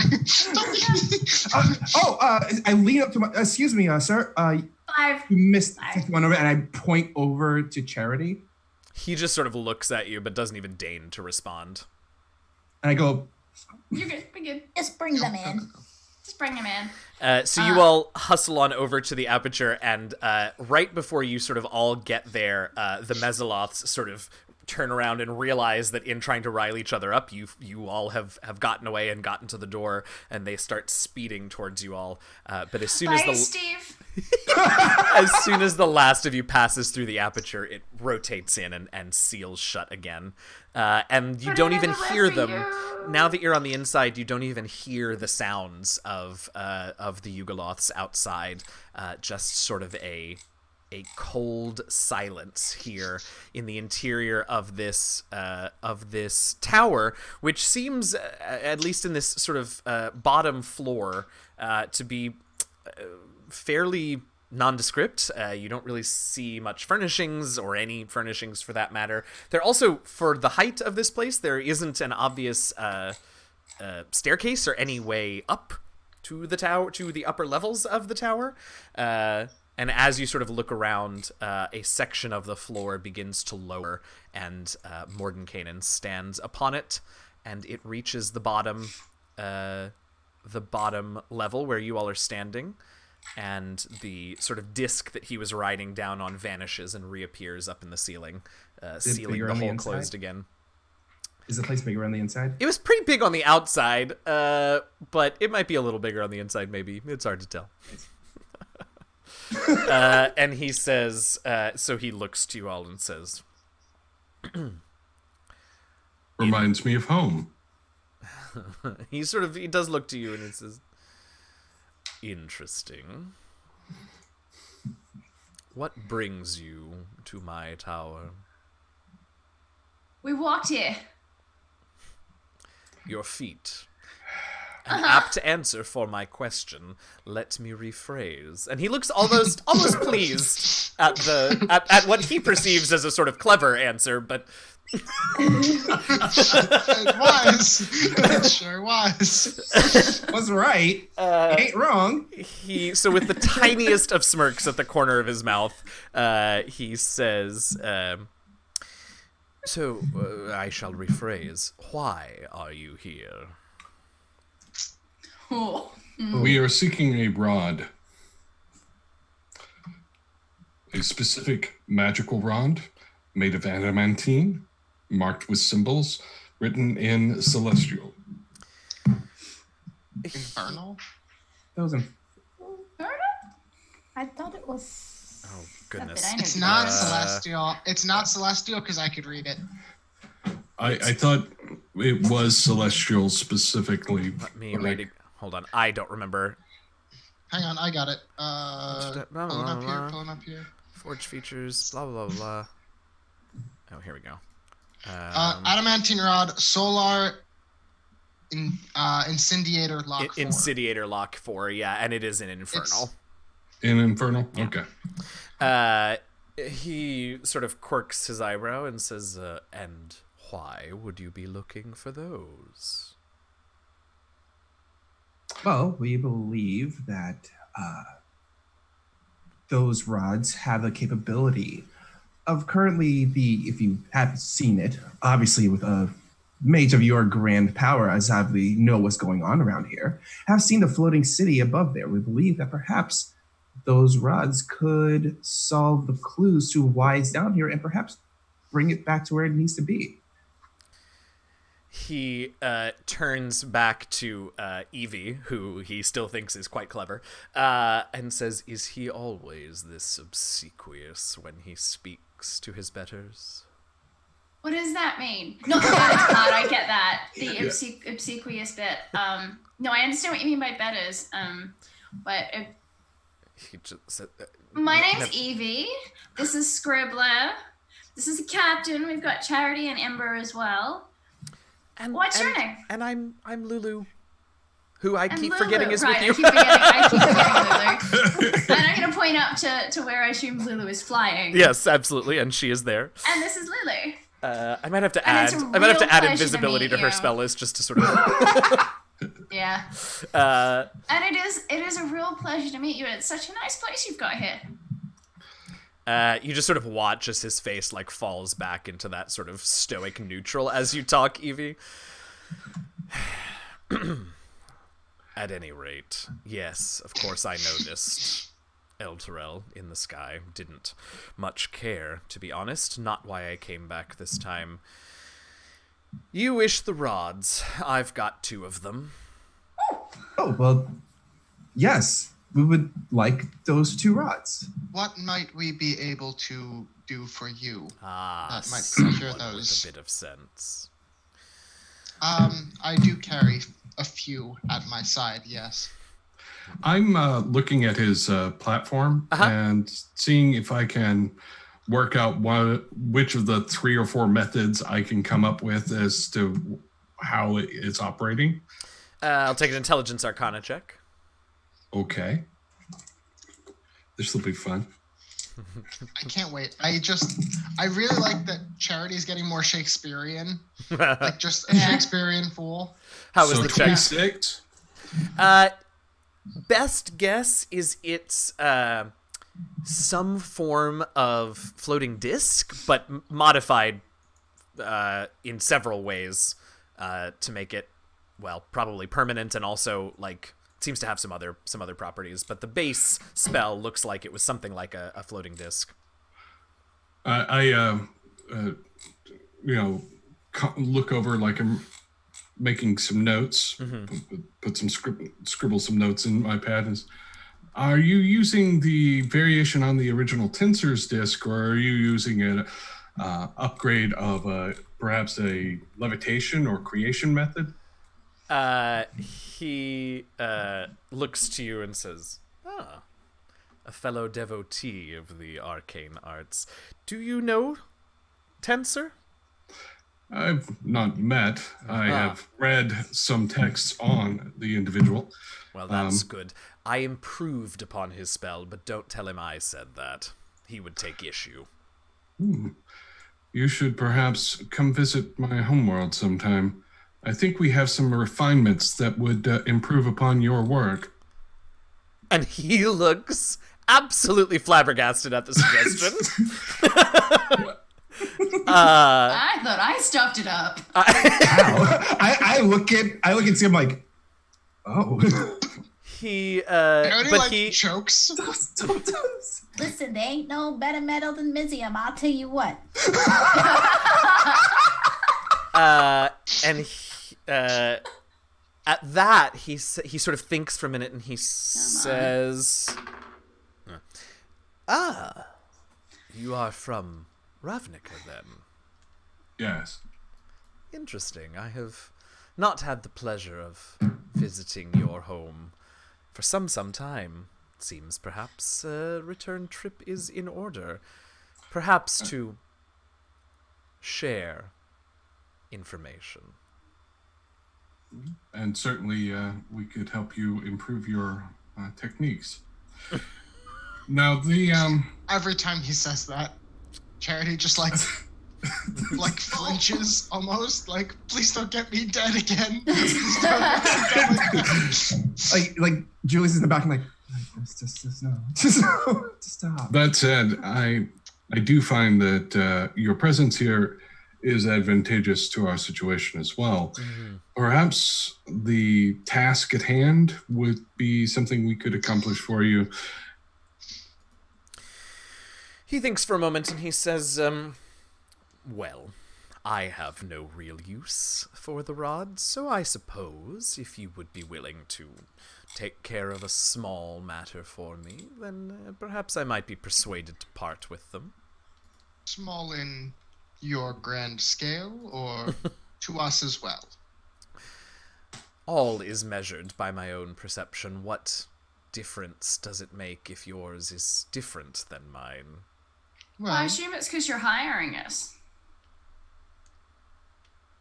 He looks a I bit... put my hand on Evie's shoulder like... He says, for me it is some small matter that I simply have no interest in spending my time on. Oh, well, what is the matter that at hand you would like us to take care of? There is a mage of no real renown. Also studying the arcane arts here in Avernus. And I need him to not be. You see, he is threatening the balance of the multiverse with some of his wilder experiments. Do you want us to... Might we have the scale at which he is practicing? Far below mine.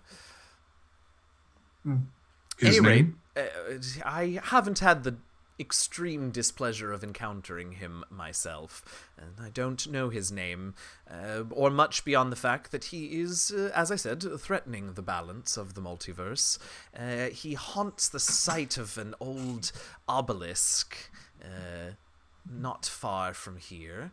Most of his experiments are done there. It matters not how you deal with him or what you do to him, just that you keep him from his experiments here in Avernus.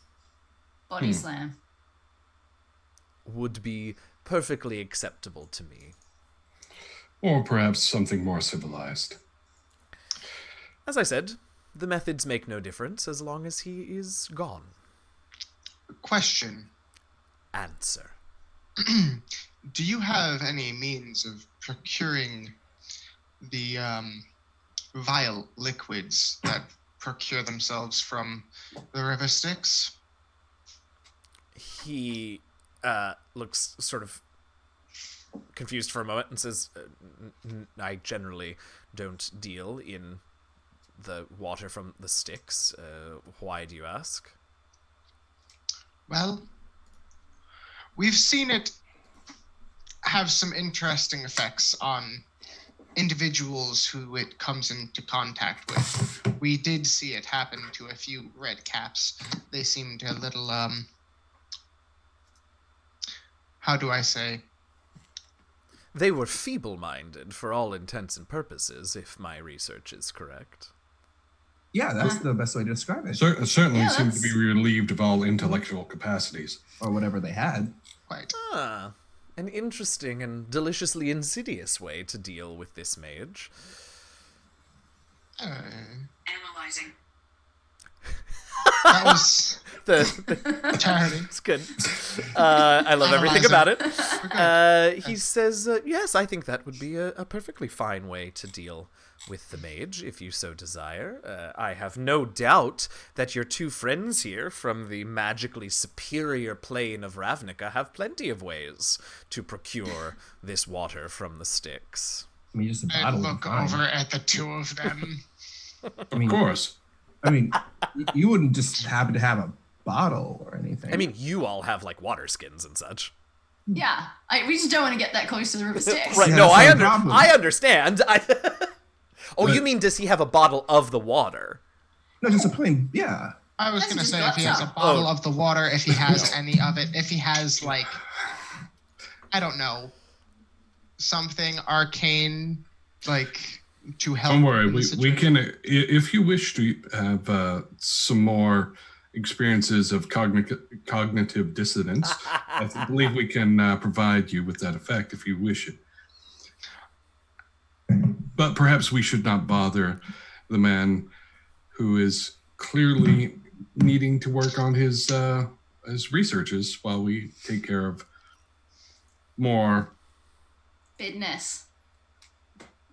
Take care of his dirty work. Delicate matters. Call it what you will. Just make it sure that it gets done. And I I think am his happy delicate to... matters is something else. Will you be here when we return? We are off to hear that you like to travel. That I do, but I have some work to do here in Avernus. I likely shan't be gone for too long. Likely will be here for some time. I shan't be leaving anytime soon. Do you have a method of transport that is not through the main door that we have to go past the Yugolos? They can be inconvenient. They don't like us. Yeah, Steve's not a fan. No, he isn't. But I did promise him I'd put in a good word. Oh, so that's true. if you can hire Steve, I think they'd appreciate it.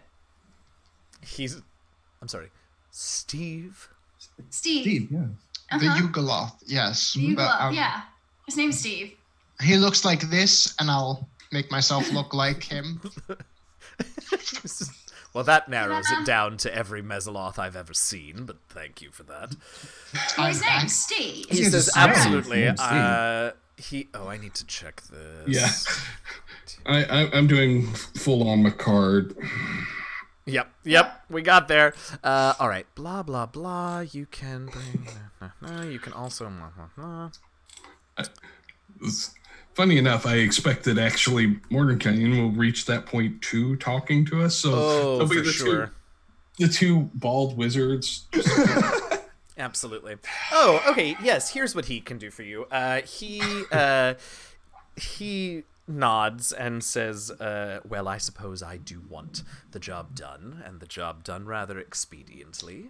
And best not to get you all mixed up in a fight with all those Yugoloths out there. Not that I'm sure you're not perfectly capable, but they do have their uses for me as well, and I'd rather not see them all wiped out. Come with me. Take my punching hands. He snaps his fingers, and the disc sort of reappears underneath him, and he sort of beckons for all of you to join. Is it a big disc? Big enough for you all to fit on. So that's another difference, is that it's bigger than a normal Tensor's disc. It's cozy, because there are 6 of you now on it. But, yeah. I'm hugging Evie and got a hand out for Imba to hold. So the disc starts to rise up. Disc starts to rise up through the tower. The first level right above looks like some sort of laboratory. Lots of alchemical supplies, alembics, and workbenches, and poultice, all kinds of herbs and things like that. Strange-looking mixtures and such. It continues up then to the 3rd level of the tower, which has a number of circles, arcane circles inscribed into the floor of it. And he leads you all to one of the circles and just sort of gestures for you all to stand within the circle. And he says, times have been that I like to get out without having to deal with the assembled Yugoloths as well, so I have this in case of that need. I suppose you all can use it. It will place you some mile or so from the island. I'm going to quickly sketch out the code. Why don't you make me an Intelligence Arcana check?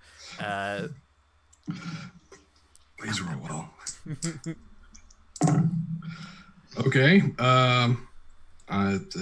15, 23. Oh, yeah. Okay, great. So you get this pretty solidly, and more importantly, pretty quickly, because he sort of, might suspect that a fellow practitioner of the arcane might want this combination. So he hustles you all in there, underestimating you, Scribbler, and assuming that you couldn't possibly get the whole sequence down quite so quickly. And hustles you all onto the circle and says, excellent, don't come back until he's dealt with. Goodbye! And who's laughing at me? mid that, he sort of... he activates the teleportation circle, and you all are sent about a mile from the island, safely away, which is good for several reasons, and find yourselves sort of back in the Avernian wastes. Oh. Lulu? Yes, she's there. Yes, So Charity? When we get our bearings here, would you mind telling us just like around where you would like to go? That way we can plan to chart a course for there as well while we're dealing with... We never found out where he's supposed to be, that wizard. She says, no, Near but... the obelisk. We should be able to see the obelisk from here. Yeah, and so Lulu sort of flies up a little ways to sort of get a sense of where you all are, and tries to sort of, and she spies something, and she comes flying down, and she has a sort of confused look on her adorable little fuzzy elephant face, and she says, well, I think I see the obelisk. It's not actually too far that way. And she sort of points out in a direction away from the river Styx. And she says, and when I saw it, my memory sort of got jumbled again. And I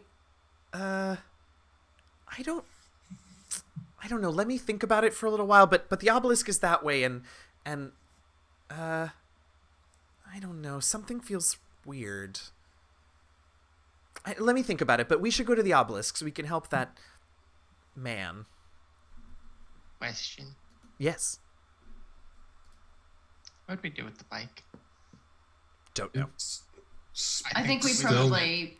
We Still probably at I the left. reckon tower. we wheeled it in to Morty's tower. There's I mean, no way. to be fair, Imba never said that she got off of it, so I would That's true. absolutely be willing to assume that she drove it into the tower, if that's something that Imba feels she would have done. Yeah. So it's in the Park the bike in tower, the tower. so there's that at least. Love it. Love that. Hey, free parking. Yeah. Right, That's absolutely. really hard to find in the city. It's And hey, really those, difficult. those, I mean, those, Lacey, those Yugoloth jerks aren't gonna steal this one too from in here. Yeah, no. That's- There's Absolutely. no way we would It's probably the have best form of outside. validated parking we can deal with. Uh-huh. Yeah. Great. Let's look about, shall we? Yep. So Lulu can sort of guide you in the general direction of the obelisk, and as you begin to travel that day, you sort of you crest a rise and can see in the distance what she spotted. It's a very tall obelisk, and you can make out something sort of surrounding the obelisk at the base of it. And so that way you head. Yes. Yes. It's really not more than maybe an hour's travel or something, much closer than the trip, or much faster than the trip to Mordenkainen's tower. And again, as you get a little bit closer, the map, Scribbler's Pack, the map in the pack starts to speak again, and the map says, an unknown man with unknown purpose. Assist him at your peril, lest he drag you into madness. You see something, Scribbler? No. I really love that it doesn't seem to matter how many times it happens. Julius just always thinks that Scribbler is talking. I mean, I always assume that it's just like a default muttering to himself at some point. Yeah. I mean, that's, I suppose, not entirely unreasonable. As you all approach and get a little bit closer to see a little bit more clearly this obelisk, you see that it's probably about 30 feet tall, and it is in fact ringed by 7 smaller standing stones, and the whole thing is sort of on the top of a small little hill. And from this distance now, you can see clearly, a fairly tall human-looking man, wearing tattered robes, just sort of pacing, gesticulating wildly, and you can sort of hear some of his like screamed curses in the wind, within the circle of the standing stones, just sort of wildly wandering about. Oh, he's cuckoo. Oh, this gentleman looks a bit off his rocker, as one would say. Yeah. Cool. I'm gonna slowly approach. I have an idea. Oh, what's your Oh, boy. idea? Evie? What's your idea, Evie? Evie, I know. My idea is to charge him and First grapple thought him is and to sit hit- on him. Evie. Evie? No. Dobbs, how do you feel? I mean, Imba, how do you feel about all this? I don't know. I mean, it seems kind of crazy, but I think just, barreling into him, you might, hurt him pretty bad, Evie. Pretty big. Kindred spirits. I mean, that's the goal. Sitting on a wizard. I mean, Sitting on a true. wizard is like great and all. Love to see that happen sometime. But I don't know. No. And again, I it might don't know. be funny. Oh, I think it'll be an outright comedic laugh, but I don't. Well, all right, I'm in it for the laugh. I slap Evie on the back and cast Fly. Why? Yup. Now you have a 60-foot movement speed, which you can do at your leisure. Charge away, dearie. Oh, poor Scribbler. Evie's gonna roll her shoulders back and mutter the Issei Frost rune. So my strength is now 22 Oh for 10 my minutes. goodness, this has escalated quickly. I just like. What have I done? I made a bullet. This is. So, okay, how far away is it? Maybe 100 feet still at this point. What Okay. was that, Scribbler? This Come is closer. ill-advised. Perhaps a less impetuous mode of operation would be a better way to go in this What's the particular plan situation. then? And as he says that, I'm gonna bardically inspire. Jeez.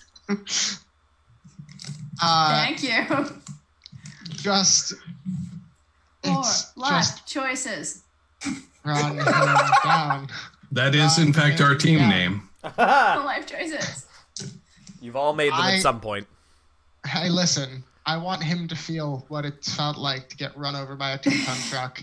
Evie, I feel like you're gonna, yeah. Have at it. And that is the bardic inspiration. Just have Okay. at it. Okay. Well, I think we should get a little bit closer than 100 feet to start with. All right, well, I know what I'm going to do. I'm going to sneak my way as close as possible over there. I'm going to stroll Uh-huh. non-threateningly Uh-huh. in that direction. Uh-huh. As will I. Uh-huh. I'm going to kind of flank and come in from another side Okay, great. Imba? on the bike. Yeah. No, Bike's back at the tower. Oh yeah. Yeah, that's right. Yeah.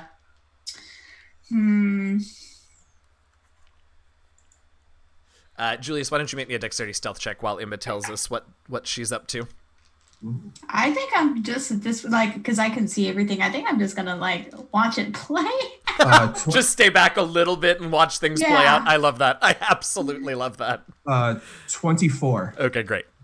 I should look at his perception. But I will like ready my Mizzet apparatus, like Sure. my Mizzet Mizium. The name is escaping me. Give me a second. I know what you're talking about. It's literally the Mizium apparatus. Yeah, there you go. Okay, so you all begin to approach, and he does in fact see you when you get to about 60 feet, and he starts to wave and sort of beckon to you all rather frantically.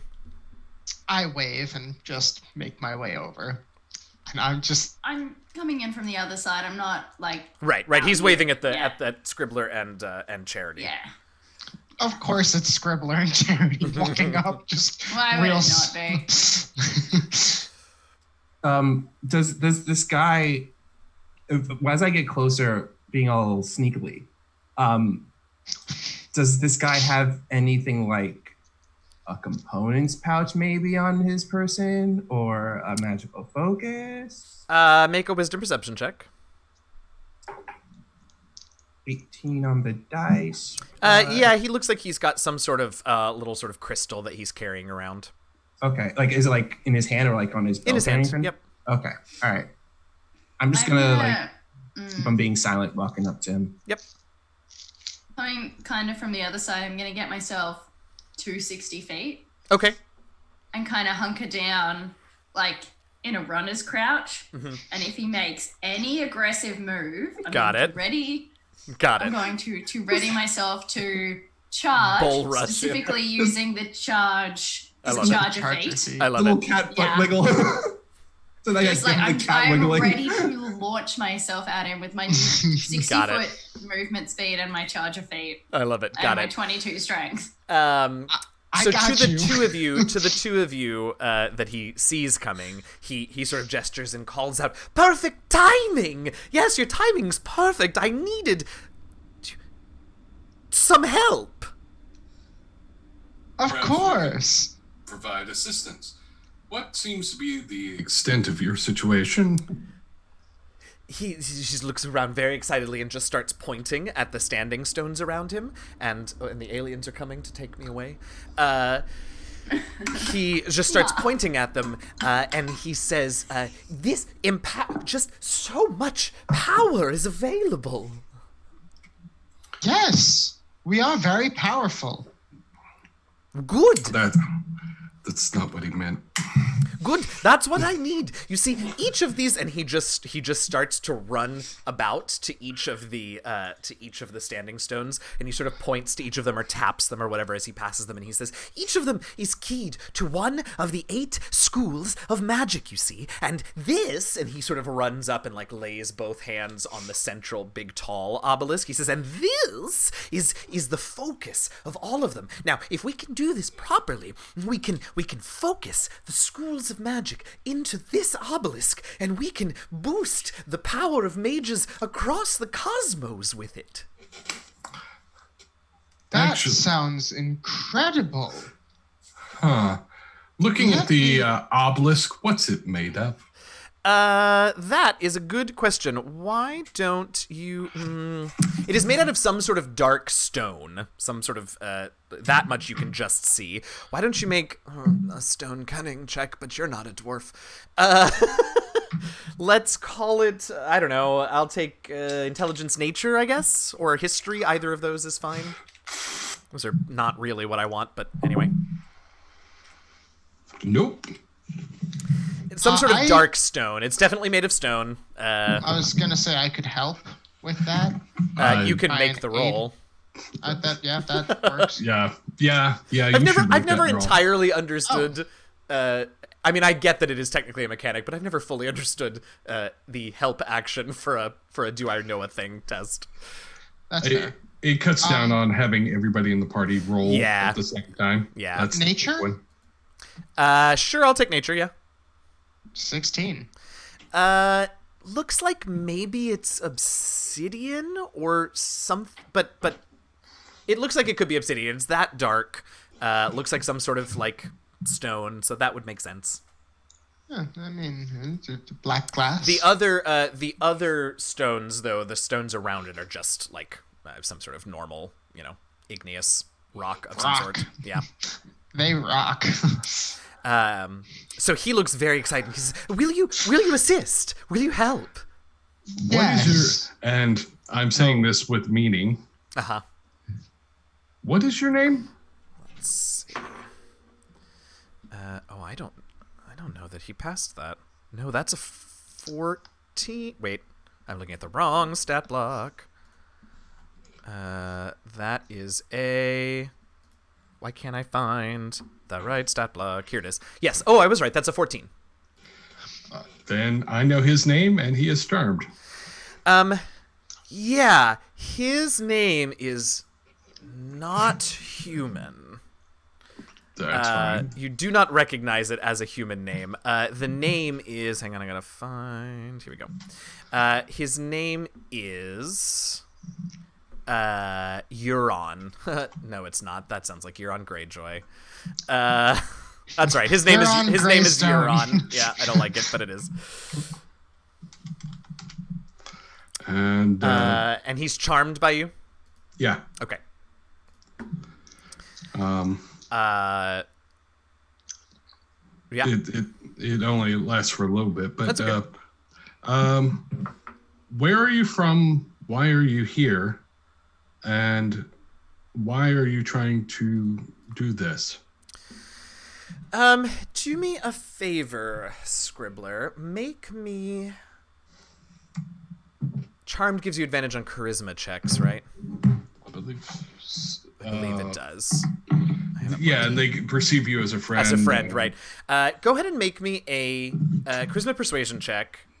Normally, because your advantage from the charm will get rid of your disadvantage. Just because there are some things that he'll want to... Well, anyway, make the check and then... I could roll a natural 20. Okay.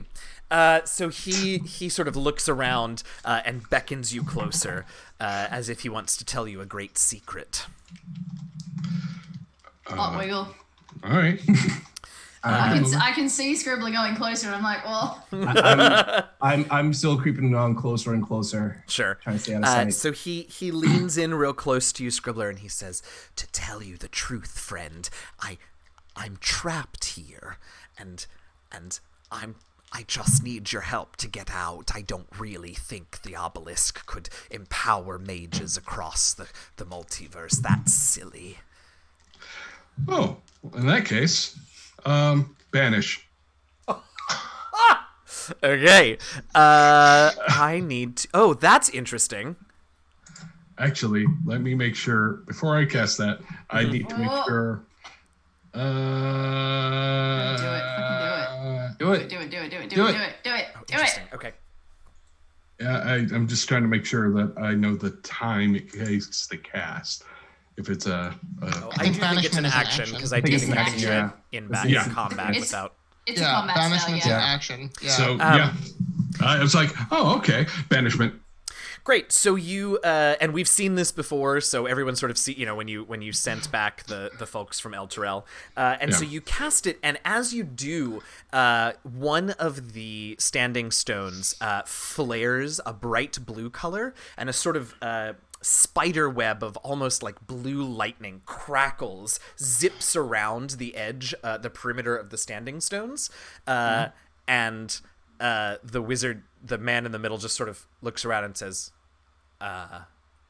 was that supposed to do something? Huh.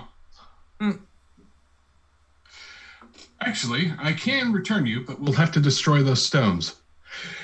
He nods and he says, yes, that was my plan. Yes, I have an idea? Oh, I have an excellent idea. Oh, Let's good. step away from the stones. Come. Charity's like, we out. Yeah. Evie, And I'm like, destroy the stones. Oh my god. But Evie is still like kind of She's so flanking ready. away. Yes. She's so ready. So no. Evie, you hear Scribbler. You hear When I Scribbler call out, destroy And the I- stones. But I look over at. I'm gonna look over at the captain. I'm gonna look over at. Oh, right, at Julius. Okay. Julius. I like pop out from my hiding spot. I'm like, oh, you saw that? Yeah. Scribbler is finally being kind of impulsive. Now you're taking this away from him. I'm looking to Julius because, as far as I'm concerned, having the title of captain makes Julius Bestows, the leader. sure. Yeah. I look at that and I'm like,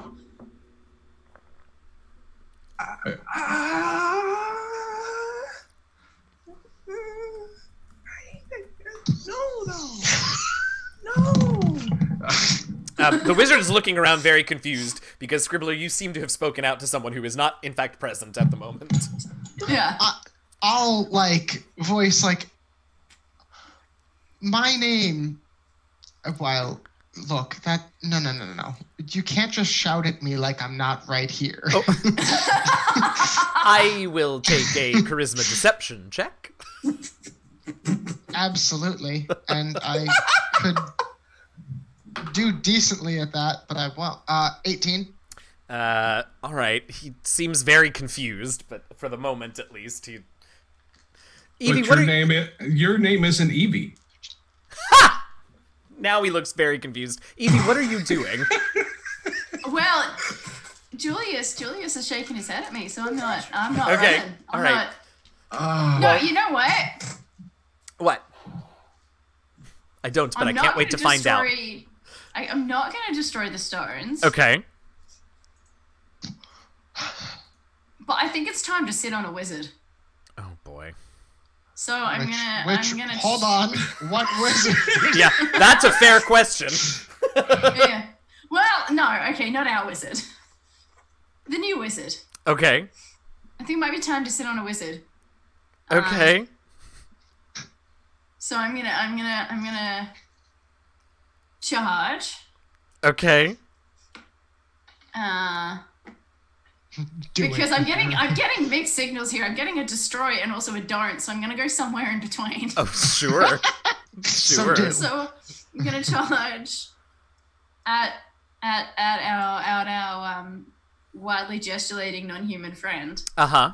And I'm going to. Okay. Do I recognize his species? Human. Well, you said the name. I mean. Anywho. Charging, then, Evie? Yeah. Do it. Bless him be. Do it. Yeah, Okay. I'm gonna charge. I do have a question that I may actually be in a weird position to be able to know. Okay. Because I know so many languages. Sure. Do I know what the origin of that name is? Make an intelligence history check.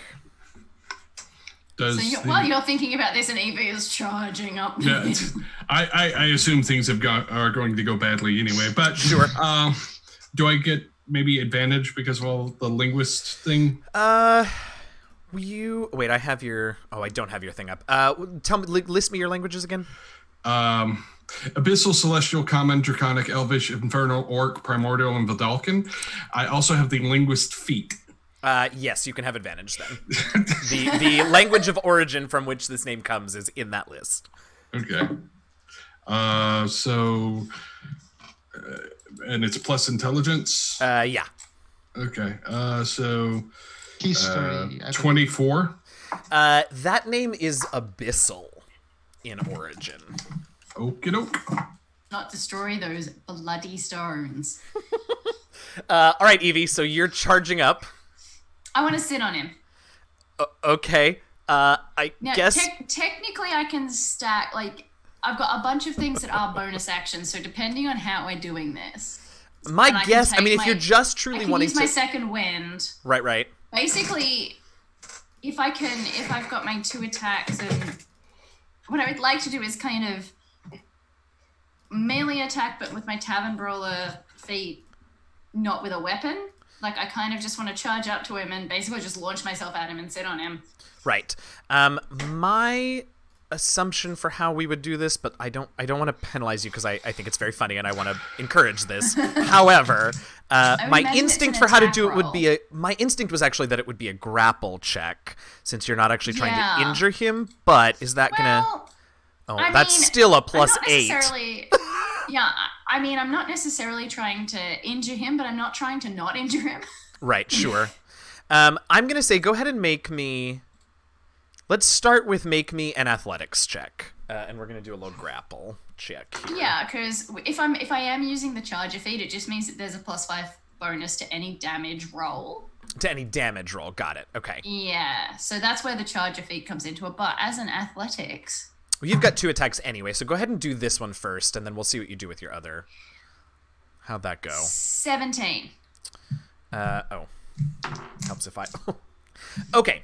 So the other reason that I wanted to do it this way is, so you run in, the man looks extremely startled. You leap upon him, and bear him to the ground, grappling him, but it's very strange because the thing that you tackled doesn't feel like the thing that you see. This is not right. You are in fact sitting several inches above where the man's chest appears to actually be. Dispel magic, dispel magic, dispel magic, dispel magic, dispel magic. When I see, can I see that? Oh yeah, you can all see it. Oh Okay. yeah. I have a very clear idea as to what's going on with that, having done it myself many a time. Absolutely. Here's what we're going to do, and I want to be very clear that I'm doing this for sort of organizational's sake, not necessarily because I am trying to force you all into a violent combat, but we should roll initiative because a lot is happening at the same time right now. I feel like as soon as Evie started running, I just want to be clear that, like, I am solely doing this for organizational sake. You all can still do whatever you want, but I need a bit of, because also obviously the dude is gonna want to do something. So yeah. Julius, what'd you get? he can try. 23. 23. Evie, what'd you get? 9. Okay. Very good. Charity, what'd you get? 15. 15. Excuse me, Scribbler, what'd you get? 13. 13. Very nice. Imba, what'd you get looking back there watching this whole thing happen? 21. Yes, 21. I love it. And did I miss anybody? No. Euron, what'd you get? Man, Euron got a 15 as well, so he'll go after Charity. The good news is I have his name. You do have his name. So, Julius, you see this happening. How do you react in the moment? I pop out and I run and I go to steal that guy's magical focus out of his hand. Alrighty, so go ahead and make me, give me a second, because I never remember. Go ahead and make me also a, words, strength athletics check. Oh boy. Okay.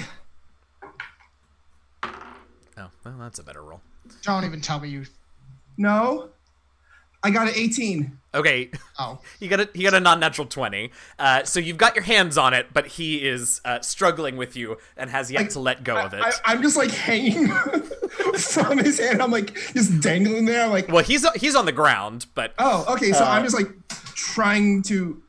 I yank it. I love it. wrench it up from his grasp. Imba, you got anything? All right. Oh boy. But I'll bet they do. Let's see. I'm gonna, at this point, like go like running towards everybody else. Feels like a wise choice. Yeah, that, especially once, because, I mean, are we talking like several inches or like several inches? I don't know if I could see that. Oh yeah, I don't know that you from your distance would notice it until you get a little closer. If he did yell, "This is not right," Sure, but that could mean so many things for Evie's Right. current situation. But either way, seeing Evie barrel in, and Yeah, this definitely. is not right. Everyone is starting to gather, so Right. I also want to be amongst folks. So I don't know. Will it take my entire movement to get down there? I think or- so. Yeah, but I think I don't think you were super far behind, so I think a Okay. single move will get you up there. All right, and I'll just the little like basically crossbow arms open on my apparatus, and I just like Blessed be. just waiting for someone to do something. Love I mean, I'm it. sitting on him. It's plenty. Amazing. I love it. So you're holding the activation of the Mizium apparatus? Yeah, so I'm basically like the crossbow shot. Like I'm basically holding it. Got it. I don't want to preemptively shoot. Gotcha. So if it But- makes a aggressive move towards one of your Yeah, friends. Got it. Yeah, if it looks Absolutely. like it's gonna start swiping at my friends, I'm gonna let go. Absolutely. Charity, you are up as Imba rushes up and prepares her crossbow. I am going to. I don't have it. I don't have Dispel Magic. Okay, cool. So I'm going to instead.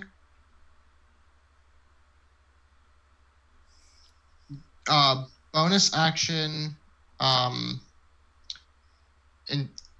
Inspire. Let's say Scribbler. Okay. Actually, no. I can see that Julius is retching something out of his hand, so I'm going to inspire Julius. Okay. And I'm going to hold my action. Mm-hmm. If he does something like obviously threatening, Yep. I'm going to pop him in the head with Eldritch Blasts. Got it. Yeah. Okay. All right. This poor dude on his back with Evie on top of him is going to goodness. Yep. Can I just ask Sure. to just say, all right, what the hell is that? And I'm going to point at him. It's Okay. funny. Like, what are you doing? And so the guy sort of looks around at all of you and at you in particular, Julius, who's trying to take the crystal. Hi.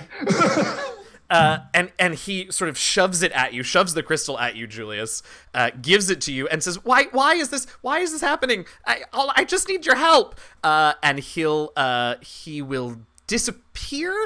But Evie's still sitting on something, so he hasn't gone anywhere. You just can't see him. I take the Chris. I mean, no, he's still there. Are you Scribbler, you are up. Deep, heavy sigh. Uh-huh. It's Let this demon. It wants to go back to the abyss. It can't as long as it's stuck here, and it can't cast spells to go back because of the stones, which I wanted you to smash. Invisibly from underneath you, Evie, a voice speaks, but it is a significantly deeper and growlier voice than was speaking from underneath you. And you hear the dude say, he's got the right of it. Now let me up and we can get me home.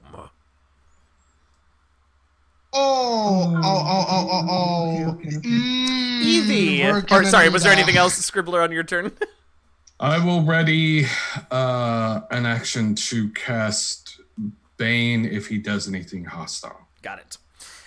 Evie, you are up. I'm going to keep sitting on him.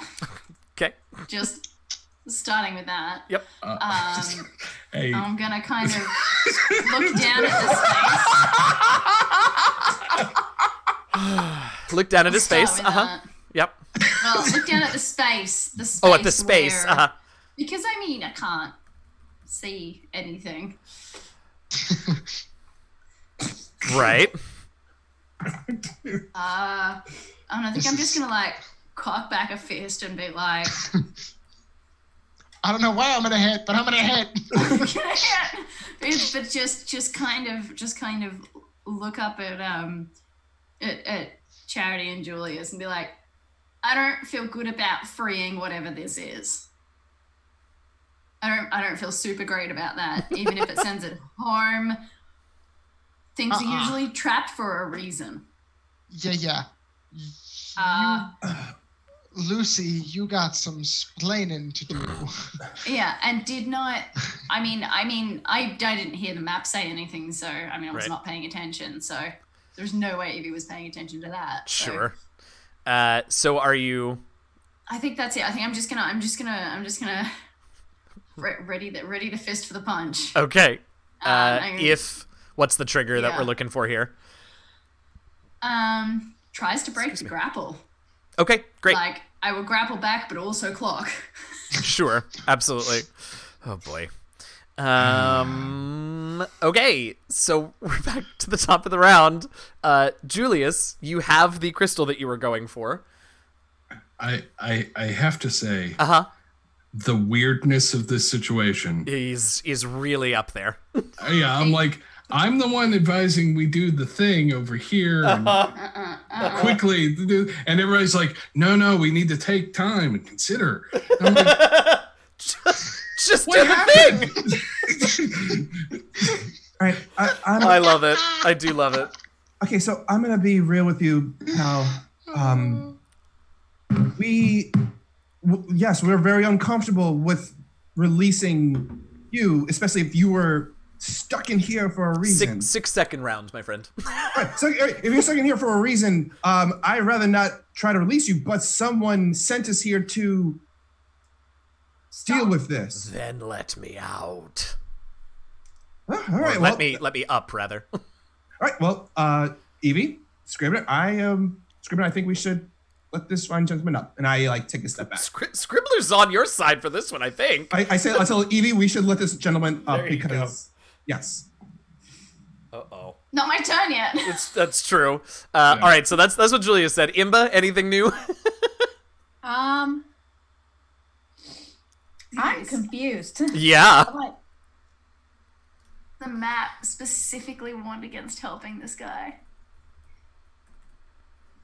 You don't know that, Evie? I know, I don't know. I mean, Evie doesn't know that. I know that. Evie, Sure. Evie doesn't know that. It's like, what the hell is going on? Excellent question.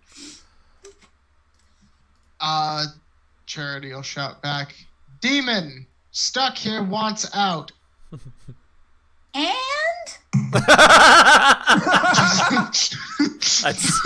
That's exactly Scribble right. wants to set him free. I'll turn back and be like, I look at Charity, I'm like, I love that. Is that your turn, Imba? That's pretty much my turn. I love it. Yeah. He hasn't been hostile, and right. I'm just Yeah. Okay. Charity. At the moment, is who's going to convince Evie to... Right, exactly. I'm going to literally just go, group consensus. Should I get him to talk? Yes, because we need information. He says, I'm talking. Well, then let him talk. Let him explain Who his put side. you here? Get off. That's not what I asked. Okay. Are you doing any? Are you taking any other action on your turn? Or are we having this conversation? We may be dropping out of initiative here in a moment, just based on how this is going. But Yeah. I was gonna say, I guess I'll try and cast suggestion, and just be like, you should. I just suggest that you settle down. You understand this is a precarious situation we're in. There's a limit to the number of words you can say. yeah, suggestion I believe is a one. Oh no, that's command. Is a one-word command. Command. Suggestion is a one sentence, a course of activity, That's not what I meant limited to a sentence or two. So I suggest you calm down. We have a bit of a situation here. Great. So just like- second. Okay. You want him to be Wisdom saving chill. throw. Yes, 16. Great. So he sort of takes a deep breath and says, I'm perfectly chill. Just get off me. Evie, Okay. help him up. It is, no, it is not. It is Scribbler's turn. Evie, I am trying to resolve this situation without any further violence. If we send him back to if we send it back to where it came from, it's just with other demons. It can't cause any more harm there than here. I look over at Scribbler like, All right, Evie, we have arrived. Evie's gonna look at Now Evie has the Scribbler calculus around her yeah. head. It's just like Right, Evie's gonna look at Scribbler and just go, if you were wrong about this, I'm gonna say I told you so every single morning for the rest of our combined lives. That's such an Evie threat too. I know. She's such That's she's fair. such a good girl. And then I'm gonna kind of climb off and put my hands down and be like, I can't see you, but I will help you up. So you feel, I don't know what I'm gesticulating at. I'm you like, feel a big meaty hand grab your forearm oh, that's and so sort bad. of lift up. Oh, that's so bad. And I should have been doing this. Where am I? Here we go. So many images. So the voice says, now if I let you all see me, will you promise that we can just talk about this? Oh, suddenly he's got this voice. I don't know what happened. It's all right. I mean, yes, of course. I mean, you sound like my aunt. Sorry. Really good. well, we can talk. All right, so that's good. Oops, that's good enough for him. So he drops the invisibility, and standing before you, you see quite the sight. You see a large, sort of ape-like demon with red fur and blue skin. There we Look go. like my aunt. And he sort of rubs his chest where you were sitting, Evie, and he says, now, there are so many of you, this is great news. All I need you to do is pick a stone and touch it for me. Question. Answer. No.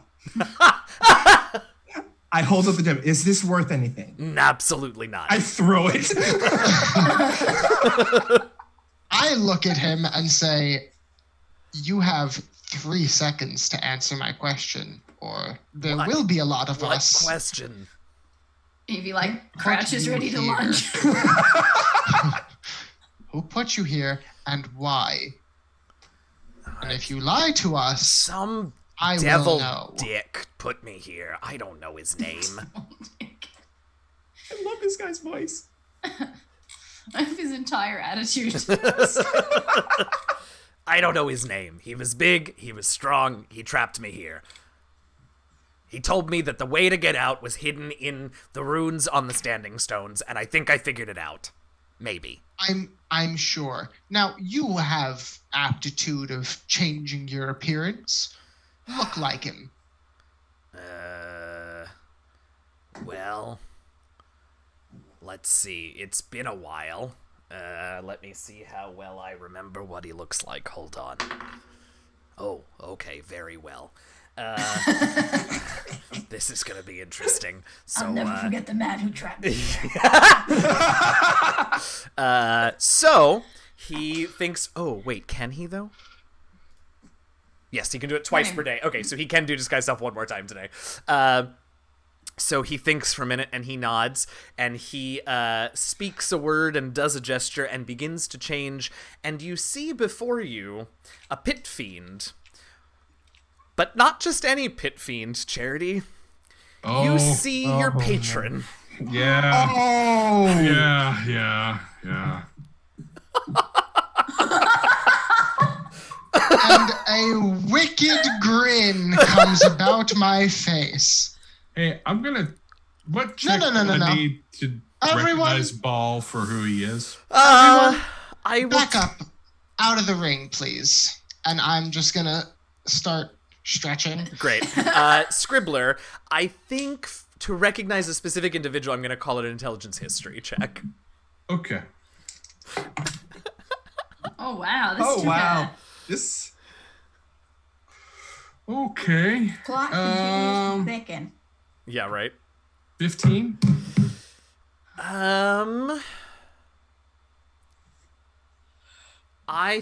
Let's see. I do think with a 15 you might... I mean, he's fairly famous if you're in the know, right? He used to rule Sure. Avernus. So I think... I don't see why not. I think, yeah, maybe you do. Huh. I look at Charity. I'm like, Charity, Everyone, you act look like up. The image of You got Ball it. sort of Got it, looks got it, around, got it. looking confused about y'all's reaction to this. Is everyone outside the circle? I don't think anybody was ever inside the circle except for Evie. Yeah, when I sat. Oh, on- and Julius, yeah, and Julius, Yeah. and Julius, Julius. Yeah, I yeah. back up. I'm like, oh, We yep. look at. I'm gonna look at exchange a look with Julius, and we're gonna be like, Let's go. Let's go. I We can go. send him We back- go. We're gonna I go can over send here. him back to where he's from. Don't Yep, you got it. even think about it. You're He gonna- looks very confused, and so he definitely changes back into his demon form. Yeah, Just gonna, sure. we're gonna be over here, Charity. If you need anything. Yep. I mean, so you all are give us you all a are back yell. there. Let's find out what Charity's doing. Yeah. I'm just gonna go around and look at the stones. Okay. I'm not going to touch them. Okay. I'm going to look at them all, see what they might hold, and just kind of do like an intimidating circle perimeter of the circle. Just being like, so some devil dick, huh? Yeah. Look like Ball. let's ball. I don't know who that is. "What's a ball?" Gods. Ball is the former ruler No, of this. rhetorical question. Scribbler will continue forward. I was gonna say, yeah. Yeah, he was a former ruler of Avernus before Zerial achieved the status of Having being a regrets. devil. Well, shit. No wonder I couldn't beat him. Indeed. Anyway, are you gonna let me out of here? Oh no. Oh What? No. We had a deal, kind of. A deal with the devil. Yeah, you really got off that one real slick. All right. Watch So what are you doing, yourself. Charity? I'm just gonna see from the outside of the circle. I'm just gonna do a little Eldritch Blast and just try and poke it through, like at his feet, like a warning shot across the bow. If From you would. outside the circle? From outside the circle in. I don't think it's gonna go through. Yeah, but similar I'm just testing the waters. to when Scribbler tried to cast something into the circle. It sort of Hey, sparks and lightning and such. I'm really smart about magical matters. Can I figure out how this is working? Yeah, go ahead and make me an Intelligence Arcana check. Woohoo! Intelligence Yo, Arcana. You pumped a whole banish into that. Yeah, that's 24 total. Okay, so first of all, the first thing that you notice is that indeed all what he said first about the standing stones actually is true. They each do seem to have runes that key them to each of the 8 schools of magic. So that much he's right about. On this quick glance, you don't see exactly any real hints that sort of make sense about how to free anyone from this circle, but, you know, he's been studying it for a long time, so who knows. But what you do notice is that sort of scribbled around the base of each of the stones, both on the inside and the outside of the stones, you see what looks like... Wait a minute. I've blanked on the name of the spell, so now I gotta go look for it. Oh my god, what's the one where you can't cast into it? Anti-magics? No, it's not that. Magic circle. Is it Magic I Circle? don't think it's. I thought it was Magic Globe Circle. of Invulnerability. Oh, yeah. Okay. That's the one. That's the bench. It looks like, and again, like much with Mordenkainen, it is a very powerful and slightly modified version thereof, but that's sort of the basis of what it looks like, is a globe to sort of keep spells from passing through the barrier. Okay.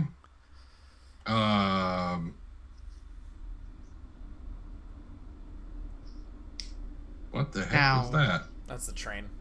I mean, the aliens are coming to get me.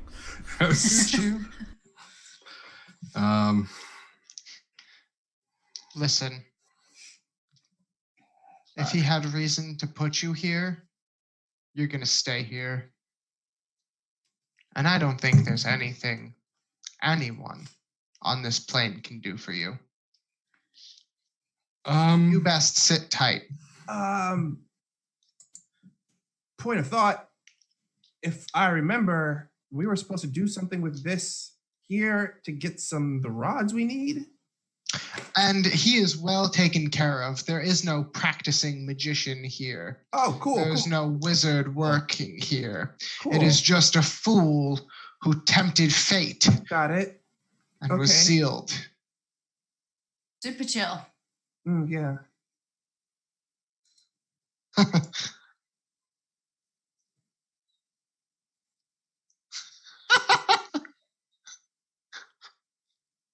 Uh-huh. Oh, absolutely. We'll be right on that. Guys, let's go get the things that we need to go and get him out, shall we? Oh, okay. All right. He's gonna lean towards Julius and be like, what's happening? I don't know. There's a lot of aggression going on right now, and it's making me kind of nervous.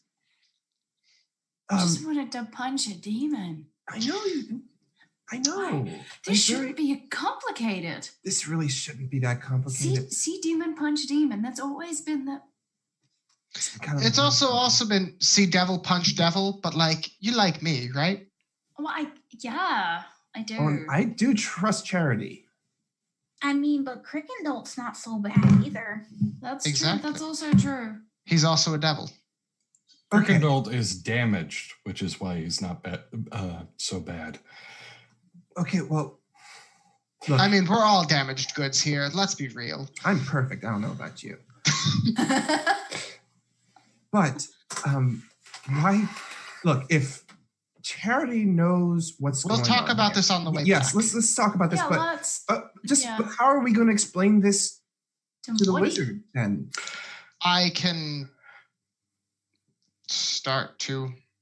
Fool one of the most powerful wizards in all of the Mediverse. I mean, it's not Bolin. There really is no wizard. As opposed to degrading him in his own tower where he can smite us all very easily. Yes, let's go back and do that some more, shall we? Oh, that was... I think we're done with you for now, but thank you for your time.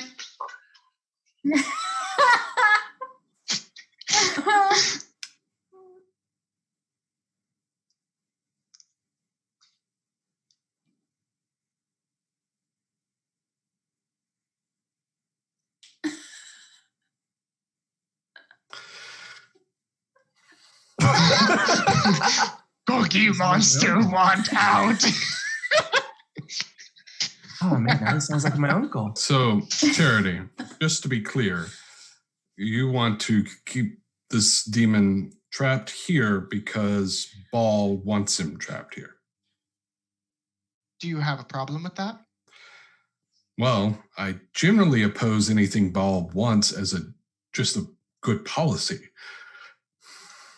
I'm sure. We'll get to that later. Put a thumbtack in that. Yeah. Yeah. That's on the list. But all we would be doing is sending it back to the abyss. It wouldn't even be able to go to the mortal plane unless it was summoned. Right. I'm confused why you would balk at doing just that. I actually kind of follow up with what Scribner said. Why do you care so much about what that guy says? Let's walk and talk.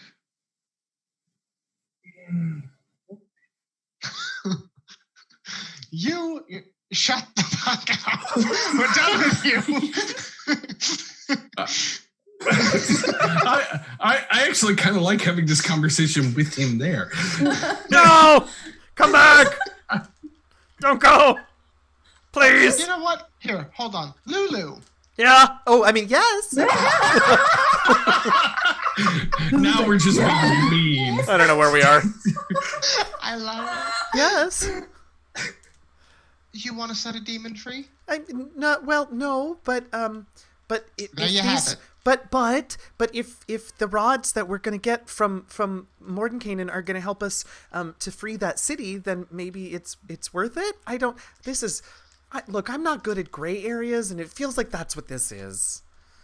Well, here's the thing. I don't think that this at all is what... I mean, our job is done. Our job is essentially finished with Mordenkainen. There is no practicing wizard here. There is nothing left to do here. We got that. No, hold on. What you're saying is you want to go back and convince Mordenkainen of that line of thought. Not, this is the most accurate description of what is going on here. You want to convince one of the most powerful wizards in all of creation that your particular line of thought is correct and he should just give us to do something when we didn't actually do what we came here to do. Sounds like a terrible idea to me. Okay. Hear me out. No, we did already. Excuse You're me. doing a lot of this. You do this a lot more. Excuse me, Demon, what's your name? I'm Julius, by the way. Nice to meet you. Bob. Hi, Evie. Hi, Bob. Bob, you're His here. name is Euron. Damn it, how did you know that? Bob, you're at 100%. I need you at 10% right now. This is rapidly going to shit for me. You know my name.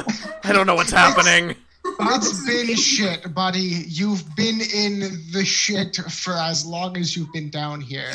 So just stay there for a bit. You're gonna be here. So this is let's. I'm done. I just start walking back to the tower. Oh, Okay. It's okay. I can do it with just the four of you. Maybe. Charity, before you go, I stop. do you have specific instructions from your master to not let this thing out of this plane? I turn back like one of those like slow Uh-huh. Ivets, if you want to continue this conversation, we will do so that way. We don't need to talk anymore. You just need to touch the stones. It's fine. What happens to us if we touch the stones? 'Cause, Probably nothing. Okay, but like a probably is not a definitely. That's true. I don't know about anybody else, but like I've had some super bad experiences with touching magic objects that I probably shouldn't have touched. I mean, but if you don't take risks, how are you supposed to learn anything? I like her. Do what she said. I like risks. All right. Magic, I've got. You want to different take a feels risk? about. Follow someone who trusts a devil, and come with me. That's twisted logic, but okay. Oh boy. All right, this is thrilling and doesn't feel like it's going to come to a conclusion anytime soon. So we're going to call it there for this week. We will decide throughout the course of the week, before we come back to you all next Saturday, exactly what everyone chooses to do and what happens from there. Thank you all so much for hanging out and watching this week's Saturday Morning D&D in Hell, Descent into Avernus here on Variant Roles. If you haven't already, if you joined us since I said this, click the little heart at the top of the screen if you're watching us live on Twitch to follow the channel. We have tons of awesome stuff that comes out every single week here on Variant Roles, and you'll get notified when it does. If you follow us here on the channel, you can also, of course, follow us on Twitter at Variant Roles. We always put information about our streams up there, as well as casting calls when we're looking for players for new shows. So follow us on both of those places. What else? We appreciate you being here. This channel has grown by leaps and bounds since I joined a little over a year ago, and that's all because of awesome viewers like you guys. If you are willing and able, we appreciate your presence. We appreciate your time in the chat and just following us. If you're willing and able and want to support the channel, take the next step. We do have a Patreon available, patreon.com/variantroles, where you can support us financially, or of course you can subscribe here to the channel on Twitch. We so appreciate that. That really helps us to keep things running and keep things growing as they have been. Let's go ahead and go around and do outros. Let us know who you are, who you played, where we can find you on the interwebs, and one of your favorite moments from this week's session. We're going to start in reverse order with Wally. Oh boy. My name is Wally. You can find me on Twitter at Wally132. Oh boy, this week. Oh boy. I'm definitely going to give it to charity this week, because man, just the last 10 minutes alone, that was a thing. All right. I think it's like between Charity and Scribner, just like Scribner like coming out of his shell and making jokes and being impulsive, where Charity on the other hand was playing the Scribner role of like, no, we gotta think this through. So yeah, that's definitely my moments of the week. I love it. Dobbs. All right. Hi, I'm Dobbs. You can find me just about anywhere at Dobbsmosis. My favorite moment.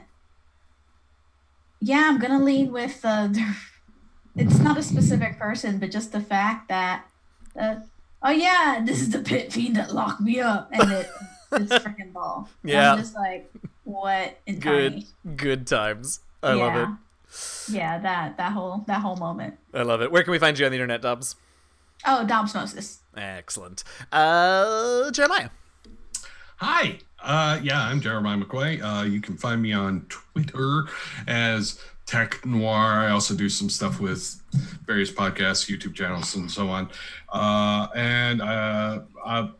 use the he, him pronoun, just like my character of Scribbler. And my favorite thing, I think, was actually the role reversal was Yeah.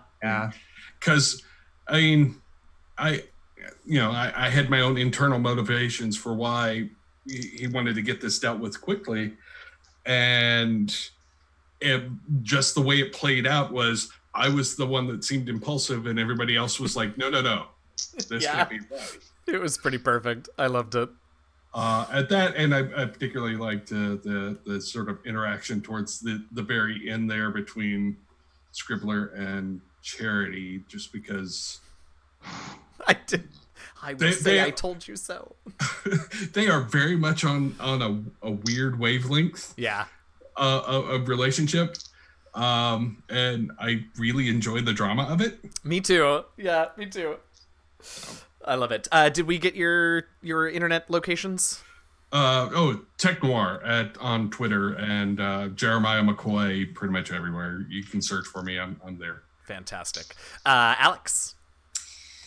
Hello, I am Alex. You can find me on the internet at AlexCar2. I played the lovely Evie, uses she, her pronouns. My favorite moment from tonight was probably everybody's reactions when you just said the name Mordenkainen. Yeah. And everybody kind of just went, oh, I'm playing with the big boys now. But other than that, I really, really love the way all the relationship dynamics are coming out the longer we play. Like, we had some established relationships at the beginning, how we thought this was going to go. And that's absolutely not what's happening. Yeah. I love it. Yeah. Where can we find you on the interwebs? You can find me at AlexCar2 on the Twitter and the Instagram, mostly on Twitter. Great. And that's pretty much it. All right. Last but not least, Mike. Yo, my name's Mike. You can find me on Instagram at Mike What the Hell and on Twitter at Enzo Michael. I use he, him pronouns. And for me, I hate this part the most because I love this game so much and all that you all do. Like, I can't choose a single moment. Like, between That's why I say being, a favored, not your favorite. Yeah, I know. It's just like, I know. Really, it was Eugenio when you were bouncing back and forth. Oh, you're the worst. Shut up. When you were bouncing back and forth between Lulu. It was just so great. That was me. Have the opposite of inspiration. Next time, the DM's just going to be like, disadvantage because I say so. It just puts such a smile Because on I all of our say so. faces, and it's so fun. I you love it. you Well, do such fine. a great job, and you Thanks. had. I'm glad that you put up with our shenanigans. Oh, of course I do. I love them. Fantastic. Once again, my name's Eugenio, also known as your friendly neighborhood dungeon master, DM Jazzy Hands. You see him pronouns. You can find me on the interwebs at DM Jazzy Hands. On Twitter, I guess you can follow me on Instagram at @ugrammio, but I don't use it very much, so whatever. You can also find my actual play podcast on Twitter at DND Last Refuge. It's called The Last Refuge, an actual play, a D&D podcast. You can find us wherever podcasts are freely downloadable. And I just really enjoyed all of this. I actually think the faces for Mordenkainen when I revealed him were pretty great, but I think the faces of the reveal that it was Ball were maybe my favorite of today. That was pretty slick. Excellent. That is all we have for you this week. We will be back same time, same place next week, 9:30 a.m. Eastern, 6:30 a.m. Pacific, to find out what the group decides for what we're going to be doing with this. Hey, thanks for the follow, Skeevy69. We appreciate it. If you haven't already, do as follow Skeevy69's lead and follow the channel here so that you get notifications when we go live. We'll be back next week. Also, just keep up with the Twitter. There's tons of stuff going on every week here on the channel. We hope to see you again next week. We are going to raid. Torn Pixie is playing some D&D right now, so we are going to head over to there. If you have not had your fill yet on this Saturday of tabletop role-playing here on Twitch, we're going to send a crew over to Torn Pixie. When you get there, just hype the chat, let her know that we are there. Thanks so much for watching. Have a wonderful week and happy gaming, y'all.